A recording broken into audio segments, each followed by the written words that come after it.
നിനക്ക് ലഭിച്ചിരിക്കുന്ന പദവിയെക്കാളും, നീ ഇന്ന് അനുഭവിക്കുന്ന സമ്പത്തിനേക്കാളും, നീ ഇരിക്കുന്ന കസേരയെക്കാളും, നിനക്കിന്ന് ജീവിതത്തിൽ ലഭിച്ച സകല ഭൗതിക നന്മകളെക്കാളും വലുതാണ് നിത്യത എന്ന് പറയുന്നത്. നിത്യത. ആ പ്രകാശനം പരിശുദ്ധാത്മാവ് അധികാരിയുടെ ഹൃദയത്തിൽ കൊടുത്തപ്പോൾ വഴിയിൽ കണ്ട കുളത്തിലിറങ്ങി സ്നാനപ്പെടാൻ തീരുമാനിച്ചു. ആ ദർശനമാണ് പെന്തക്കോസ്തിലെ പിതാക്കന്മാരുടെ ചങ്കിൽ ലഭിച്ച വെളിച്ചം. അതുകൊണ്ട് ആ പെന്തക്കോസ്ത് ചരിത്രം വായിക്കുമ്പോൾ എഴുതി വച്ചിരിക്കുന്നത്, ആമേൻ, ന്യായമായി ലഭിക്കേണ്ടുന്ന അവകാശങ്ങൾ ഓഹരിയും തരത്തില്ലെന്ന് പറഞ്ഞ് കുടുംബക്കാരിറക്കി വിട്ടപ്പോൾ കൊച്ചു കുഞ്ഞുങ്ങളെ പിടിച്ചുകൊണ്ട് തിരുവല്ല ബസ് സ്റ്റാൻഡിൽ വന്ന് തെക്കോട്ട് പോകണോ വടക്കോട്ട് പോകണോ എന്നറിയാതെ നിന്നിടത്ത് നിന്ന് ആമേൻ ദൈവത്തിൻ്റെ കരം അനുഗ്രഹിച്ചു മാനിച്ച് ദൈവം അവരെ ആമേൻ മാനിച്ചതിൻ്റെ ഫലമാണ് ഇന്ന് നമ്മളിവിടെ സന്തോഷത്തോടിരുന്ന് കൂട്ടുന്നത്. സ്തോത്രം. മനസ്സിലായോ? അവർ സകലത്തെക്കാളും വലുത് നിത്യതയാണെന്നുള്ള കാഴ്ചപ്പാട് അകത്ത് കയറി അവർക്കുണ്ടായിരുന്ന ലോകത്തിൻ്റെ നന്മയൊക്കെ ചപ്പെന്നും ചവറെന്നും കണ്ട് അവർ വലിച്ചെറിഞ്ഞു. എൻ്റെ ഭാഷ ഞാൻ ഇങ്ങനെ പറയാം, അന്ന് അവർ വലിച്ചെറിഞ്ഞത് ഇന്ന് പുതിയ തലമുറ കുനിഞ്ഞു പറക്കുന്നു. അന്ന് അവർ വലിച്ചെറിഞ്ഞത് കുനിഞ്ഞു പറക്കുന്നു. സപ്പോർട്ടായിട്ട് നമ്മുടെ ദൈവദാസന്മാർ സാരമില്ല, കാലമൊക്കെ കാലം മാറുമ്പോൾ കോലം മാറുന്ന ഉപദേശം അല്ല ഉപദേശി വേദപുസ്തകം. ആകാശം മാറിയാലും ഭൂമി ഒഴിഞ്ഞു പോയാലും വള്ളിപുള്ളി മാറാത്ത ദൈവവചനം കാലത്തിനൊത്ത് മാറ്റാനൊന്നും ആരും നിൽക്കരുത്. ആമേ, കാലത്തിനൊത്ത് ഓടുന്ന വചനമല്ല. നാടോടുമ്പോൾ നടുവേ ഓടുന്നതല്ല. ചേരയത്തിൻ്റെ നാട്ടിൽ ചെന്ന നടുക്കണ്ടം തിന്നണമെന്ന് പറയുന്ന തിയോളജി ഒന്നും വേദപുസ്തകത്തിലില്ല. ആമേ, ദാനിയേൽ പറയും, ഞാൻ പാർക്കുന്നത് രാജാവിൻ്റെ കൊട്ടാരത്തിൽ, കാര്യമൊക്കെ ശരിയാ എന്ന് കരുതി നീ കഴിക്കുന്ന ഭോജനം കൊണ്ടും നീ കുടിക്കുന്ന വീഞ്ഞു കൊണ്ടും ഞാൻ എന്നെ തന്നെ അശുദ്ധനാക്കുമെന്ന് നീ വിചാരിക്കണ്ട. അതിൻ്റെ പേരിൽ കൊട്ടാരത്തിൽ നിന്ന് ഇറങ്ങേണ്ടി വന്നാലും തെരുവിൽ നിൽക്കേണ്ടി വന്നാലും ആമേ, തീരുമാനമാ. മൊർദെഖായി എന്ന് പറയുന്നു. മൊർദെഖായി പറയും, അതെ കാര്യമൊക്കെ ശരിയാ, പക്ഷേ ആമേ ഞാനല്ലാതെ ഒന്നിൻ്റെ മുമ്പിൽ കുമ്പിടരുതെന്ന് കയ്യിലിരിക്കുന്ന പ്രമാണം എന്നെ പഠിപ്പിക്കുമ്പോൾ ഹാമാന്റെ മുമ്പിൽ കുമ്പിട്ടിട്ട് കിട്ടുന്ന ഒരു പദവിയും എനിക്ക് വേണ്ട. അതിൻ്റെ പേരിൽ പട്ടണത്തിൻ്റെ നടുവിൽ ചണച്ചാക്കെടുത്ത് ഉടുത്തുകൊണ്ട് പൂഴി വാരിയിട്ടുകൊണ്ട് പൊട്ടനെ പോലെ നിലവിളിക്കേണ്ടി വന്നാലും ആമേ ദൈവത്തെ അല്ലാതെ ഹാമാനെ കുമ്പിടത്തില്ലെന്ന് പറഞ്ഞ മൊർദെഖായി. ഇതൊക്കെയാ ഞാൻ പഠിച്ച ബൈബിളിൽ. ഇന്നിപ്പോൾ നമ്മുടെ ആളുകൾ ഹാമാനെ പേടിച്ചായിരിക്കുന്നത്. ഇപ്പം ഹാമാൻ വിളിച്ച് പറയുന്നു, ഇന്ന ആളെ വിളിക്കരുത്, ഇന്ന ആളെ വിളിക്കരുത്. അപ്പം നമ്മുടെ സെൻട്രൽ പാർഷന്മാരുടെ എല്ലാം നട്ടല് വാഴപ്പിണ്ടിയായിട്ട് ശരി ഹാമാനെ എന്ന് പറഞ്ഞ് ഇപ്പം ഹാമാനെ അനുസരിച്ചിരിക്കുക. പേടിക്കൊന്നും വേണ്ട, കാഹളം ധ്വനിച്ചൊന്നുമല്ല, ഫാൻ അവിടെ തട്ടിയതാ. പേടിക്കണ്ട, ശ്രദ്ധിച്ചാട്ടെ ഇങ്ങോട്ട് ശ്രദ്ധിച്ചാട്ടെ. അപ്പം ഹാമാനെ ഒന്നും പേടിക്കണ്ട കേട്ടോ. നിങ്ങൾ ഇങ്ങോട്ടൊന്ന് ശ്രദ്ധിച്ചേ. ആമേൻ, രാജ്യം ഭരിക്കുന്ന രാജാവിൻ്റെ ഓർഡർ നിങ്ങൾ കേട്ടോ. ഇതൊക്കെ ബൈബിളിലുള്ളതാ, കഥയൊന്നും അല്ല ഈ പറയുന്നത്. രാജ്യം ഭരിക്കുന്ന രാജാവ് നെബൂഖദ്നേസറിൻ്റെ ഓർഡർ. സകല മനുഷ്യരും എന്ത് ചെയ്യണം? രാജാവ് നിർത്തിയിരിക്കുന്ന ബിംബത്തെ നമസ്കരിക്കണം. കുഞ്ഞുകളിയല്ല. ഇതനുസരിച്ചില്ലെങ്കിൽ നഷ്ടപ്പെടുന്നത് എന്തുവാ? പറ. സ്വന്തം പ്രാണന എരിയുന്ന തീച്ചൂളക്കകത്ത് ഇട്ടുകളയും. രാജ്യം ഭരിക്കുന്ന രാജാവിൻ്റെ ഓർഡർ, ബിംബത്തെ നമസ്കരിക്കണം. നോക്ക്, ഇപ്പോൾ ചില ആളുകൾ പറയും നമ്മൾ ഏതൊരു അധികാരത്തിനും എന്ത് ചെയ്യണം? കീഴ്പ്പെടണം. നമ്മൾ രാജ്യത്തിൻ്റെ ലോകത്തിൻ്റെ അധികാരത്തിനൊക്കെ കീഴ്പ്പെടണം വേണ്ടെന്ന് ഇവിടെ ആരും പറഞ്ഞില്ല. പക്ഷെ ഒരു പോയിന്റ് ദൈവമക്കൾ ചെവിക്കകത്തല്ല, ഹൃദയപ്പലകെ കുറിച്ചോണം. രാജ്യത്തിൻ്റെ നിയമം ദൈവത്തിൻ്റെ നിയമത്തിനെതിരായി വന്നാൽ ഒരു ദൈവവൈതൽ പ്രാധാന്യം കൊടുക്കുന്നത് ദൈവത്തിൻ്റെ നിയമത്തിനാണ്. അല്ലാത്ത പക്ഷം രാജ്യത്തിൻ്റെ നിയമങ്ങൾക്കെല്ലാം കീഴടങ്ങിയിരിക്കണം. ഒന്നുകൂടെ പറയാം, രാജ്യത്തിൻ്റെ നിയമം ദൈവത്തിൻ്റെ നിയമത്തിന് എതിരായി വന്നാൽ ദൈവമക്കൾ പ്രാണം പോയാലും ഒന്നാം സ്ഥാനം ദൈവവചനത്തിന് കൊടുക്കും. ഇതാ ശദ്രക്കും മേശക്കും അബീദനവും ചെയ്തേ. എന്താ? രാജ്യത്തിൻ്റെ നിയമം ബിംബത്തെ നമസ്കരിക്കണം. എന്നാൽ കയ്യിൽ പ്രമാണം ഇരിക്കുന്ന ബാലന്മാർ പറയുക, ആമേൻ രാജാവേ, ആമേൻ രാജാവിൻ്റെ കയ്യിൽ നിന്നും എരിയുന്ന തീച്ചൂളയിൽ നിന്നും ഞങ്ങൾ വിശ്വസിക്കുന്ന ദൈവം ഞങ്ങളെ വിടുവിക്കും. ഇനി വിടുവിച്ചില്ലേലും കേട്ടോ, ആമേൻ നട്ടലുള്ള ആമ്പിള്ളേർ പറയുന്നത് കേട്ടോ, ഇനി വിടുവിച്ചില്ലേലും തീച്ചൂളക്കകത്ത് ചാകാനാണെങ്കിലും ഞങ്ങൾ രാജാവിൻ്റെ കൽപ്പന അനുസരിക്കത്തില്ല. ഇന്നത്തെ നമ്മുടെ പാസ്റ്റർമാർ വല്ലതും ഉണ്ടായിരുന്നെങ്കിൽ ഈ പയ്യന്മാരുടെ പപ്പയും മമ്മിയും ആദ്യം സെൻട്രൽ പാസ്റ്ററെ വിളിക്കും. എന്നിട്ട് പറയണം, പാസ്റ്ററെ ഒന്ന് പറഞ്ഞു മനസ്സിലാക്കി, ഇവന്മാർ ഒറ്റക്കാലം നിൽക്കുക, തീച്ചൂള വീഴും, ജീവൻ പോകും, ഒന്ന് പറഞ്ഞു കൊടുക്കേ. ഇപ്പം സെൻട്രൽ പാസ്റ്റർ വന്നിട്ട് പറഞ്ഞു, മക്കളെ പരിജ്ഞാനം വേണം. എന്നാ മിണ്ടാത്ത ആരും? പരിജ്ഞാനം വേണം. നമ്മൾ ഒരു സ്ഥലത്ത് ജീവിക്കുമ്പോൾ ഇപ്പം അങ്ങേര് പറഞ്ഞു ഇങ്ങനെ നമസ്കരിക്കണം, നിങ്ങളൊന്ന് പോയി നമസ്കരിച്ചേരെ, കാലം മാറിയെന്നൊക്കെ പറഞ്ഞ് നമ്മുടെ പിള്ളേരെ കൊണ്ട് നമസ്കരിക്കാൻ തയ്യാറായേനെ. എന്നാൽ ഇന്ന് രാത്രി പറയാം, ശദ്രക്ക് മേശക്ക് അബേദ്നെഗോ അവർ ദൈവത്തിൻ്റെ പ്രമാണത്തിന് വേണ്ടി നിന്ന പിള്ളേരാ.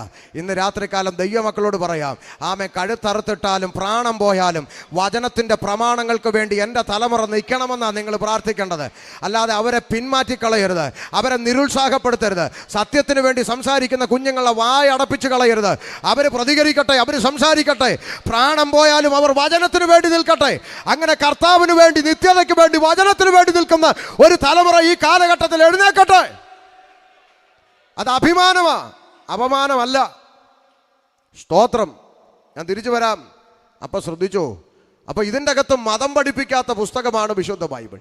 പിന്നെ എന്താ ഈ പുസ്തകം പഠിപ്പിക്കുന്നതെന്ന് അറിയുവാൻ ഞാനിത് ആവേശത്തോടെ വായിക്കാൻ തുടങ്ങി. കേട്ടോ ദേശക്കാർ, കിഴക്കേത്തെരുവുകാർ, കേട്ടോ.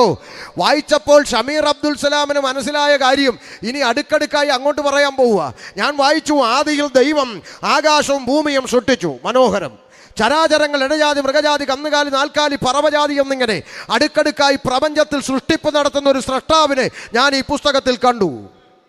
മനോഹരം. 6-ാം ദിവസം മനുഷ്യനെ സൃഷ്ടിക്കാൻ തീരുമാനിക്കുന്ന ദൈവത്തെ കണ്ടു. മനുഷ്യനെ സൃഷ്ടിച്ചപ്പോൾ ഒരു പ്രത്യേകത കണ്ടു. എന്താ?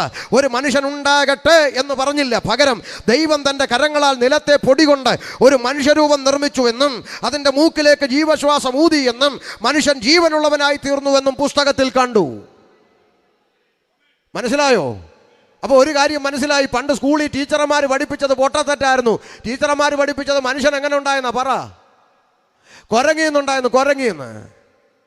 അങ്ങനെയെങ്കിൽ തിരുവനന്തപുരം മ്യൂസിയത്തിലും ശാസ്താംകോട്ടയിലും ഭരണിക്കാവിലും വയനാട് ചുരത്തിലും ഒക്കെ ഇപ്പോഴും ഉണ്ട് എന്ത്? കുരങ്ങന്മാർ ഇഷ്ടം പോലെ. ആഴ്ച ഓരോന്ന് രൂപാന്തരപ്പെട്ടെന്താ വരാതെ? ഒരാഴ്ച നാരായണൻകുട്ടി, അടുത്ത ആഴ്ച തോമസ് കുട്ടി, പിറ്റേതാഴ്ച മുഹമ്മദ് കുട്ടി വരട്ടെ.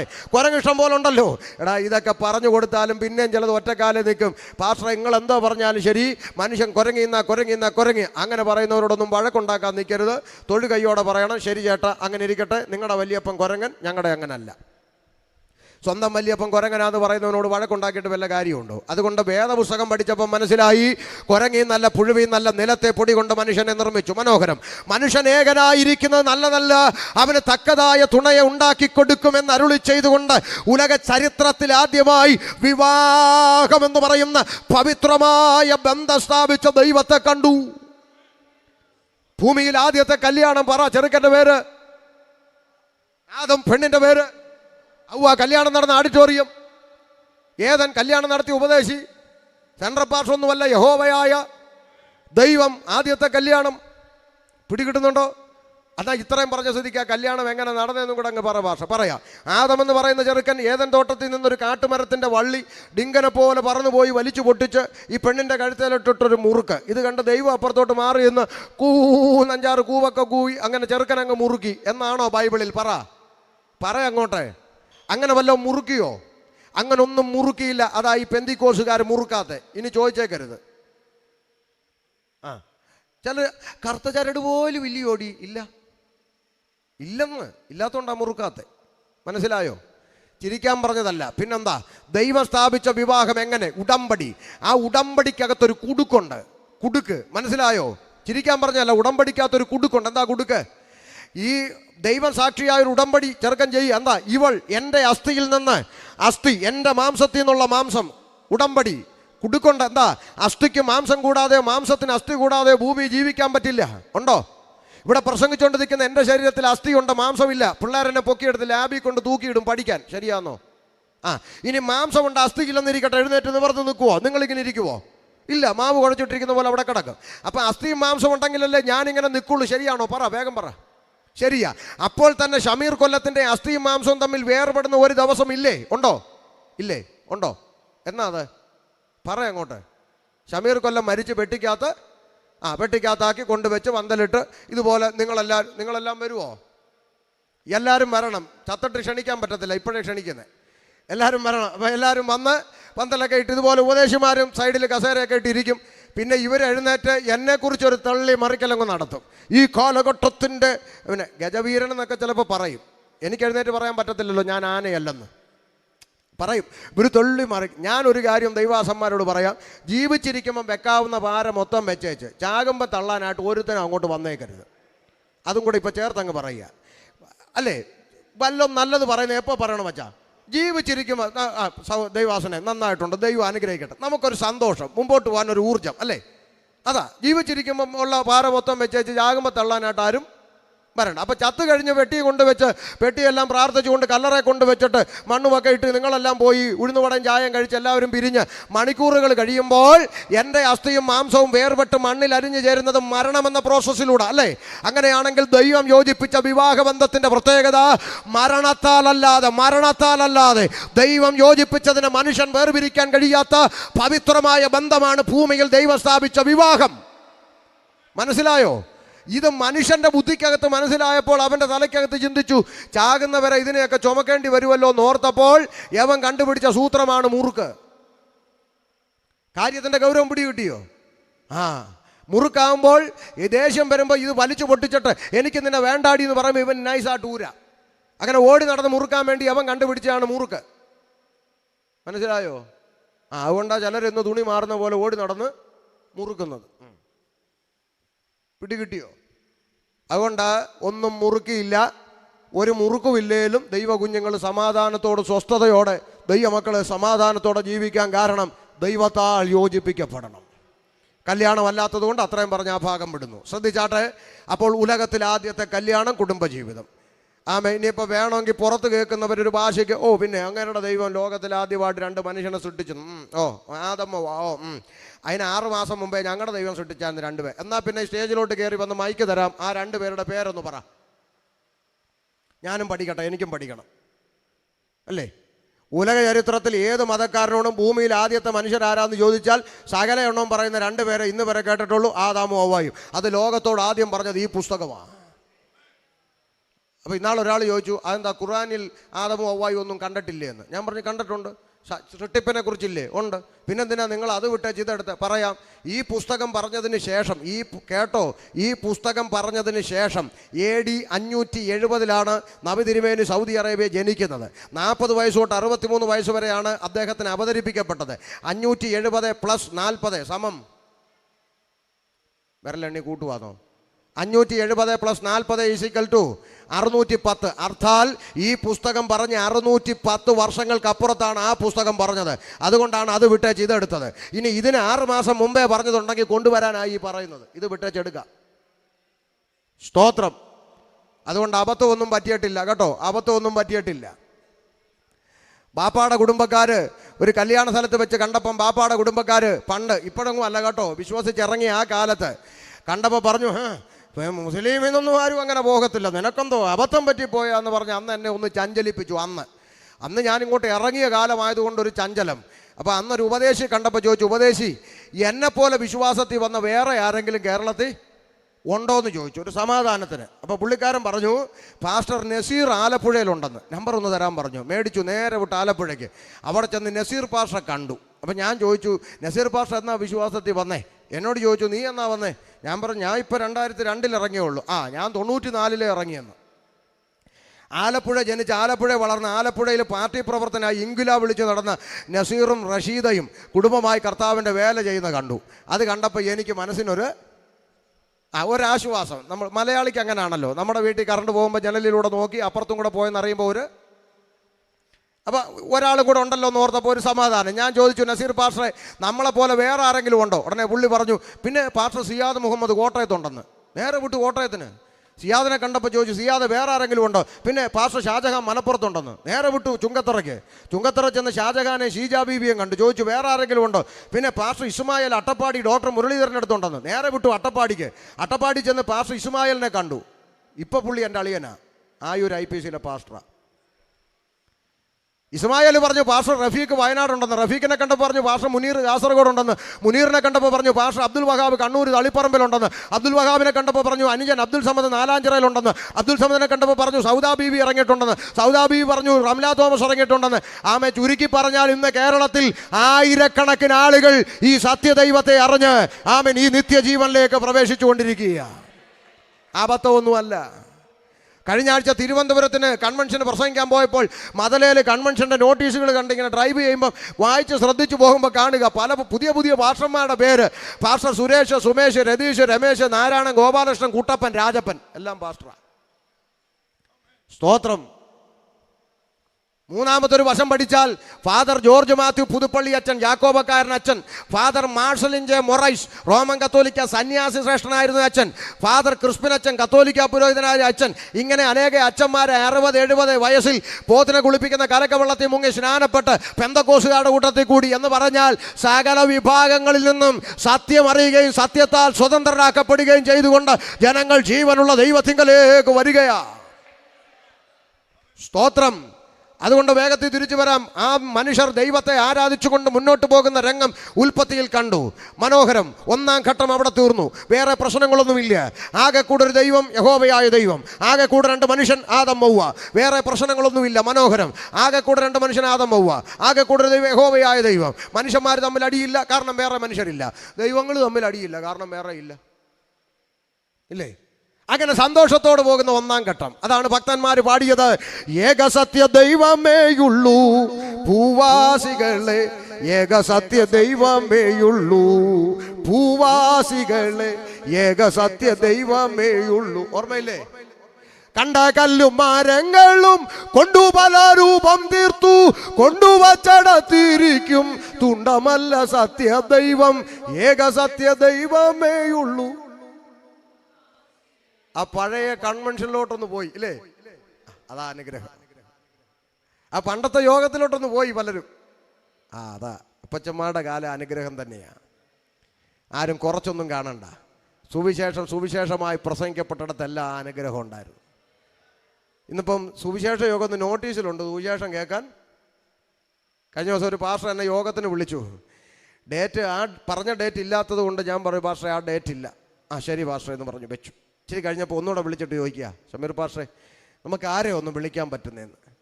ഞാൻ പെട്ടെന്ന് സത്യം പറഞ്ഞ് ഞാനങ്ങ് ചിരിച്ചു. ഞാൻ പറഞ്ഞു, ഈ കൊച്ചു കേരളത്തിൽ പാസ്റ്റർമാരെ തട്ടിയിട്ട് നടക്കാൻ മേല, ഇഷ്ടം പോലെ ഉണ്ടായിട്ടും ഒരാളെ വിളിക്കാം. അപ്പോൾ അദ്ദേഹം ഇച്ചിരി ഗൗരവത്തോടെ പറഞ്ഞു, അതല്ല പാസ്റ്ററെ, ഒരു വർഷത്തെ പ്രാർത്ഥനയാണ്, പണച്ചെലവാ, കഷ്ടപ്പാടാ. എന്തിനാ? ദേശം സുവിശേഷം കേൾക്കണം. പക്ഷെ എന്ത് ചെയ്യാനാ, വരുന്നവരെല്ലാം ഉപവാസ പ്രാർത്ഥനയാക്കിയിട്ട് പോവുകയെന്ന്, വിശ്വാസികളെ പെരുപ്പിച്ചിട്ട് പോവുക. സ്തോത്രം. സുവിശേഷ യോഗത്തിൽ എന്ത് ചെയ്യണം? സുവിശേഷം പറയാം. അതിന് ആംബിയർ ഉണ്ടെങ്കിൽ ഇറങ്ങിയാൽ മതി, അല്ലെങ്കിൽ വേറെ വല്ല പണിക്കും പോകണം. സ്തോത്രം. ഇനി ഇത് പറഞ്ഞുകൊണ്ട് എന്ത് സംഭവിക്കാനാ? ഇന്ന് വിളിച്ചിരിക്കട്ടെ, ഇനി മേല അത്രയല്ലേ ഉള്ളൂ. ഞാൻ തന്നെ പറഞ്ഞുകൊണ്ട് കിടക്കുക വിളിക്കല്ലെന്ന്. എനിക്ക് കവലെ പ്രസംഗിച്ച് കൊതി തീർന്നിട്ടില്ല. സ്തോത്രം. തിരിച്ചു വരാം. അപ്പോൾ സന്തോഷത്തോടെ അവർ ദൈവത്തെ ആരാധിച്ചുകൊണ്ട് മുന്നോട്ട് പോകുന്ന 1-ാം ഘട്ടം. വേറെ പ്രശ്നങ്ങളൊന്നുമില്ല. കാതലായ വിഷയത്തിലേക്ക് കയറുക. 2-ാം ഘട്ടം.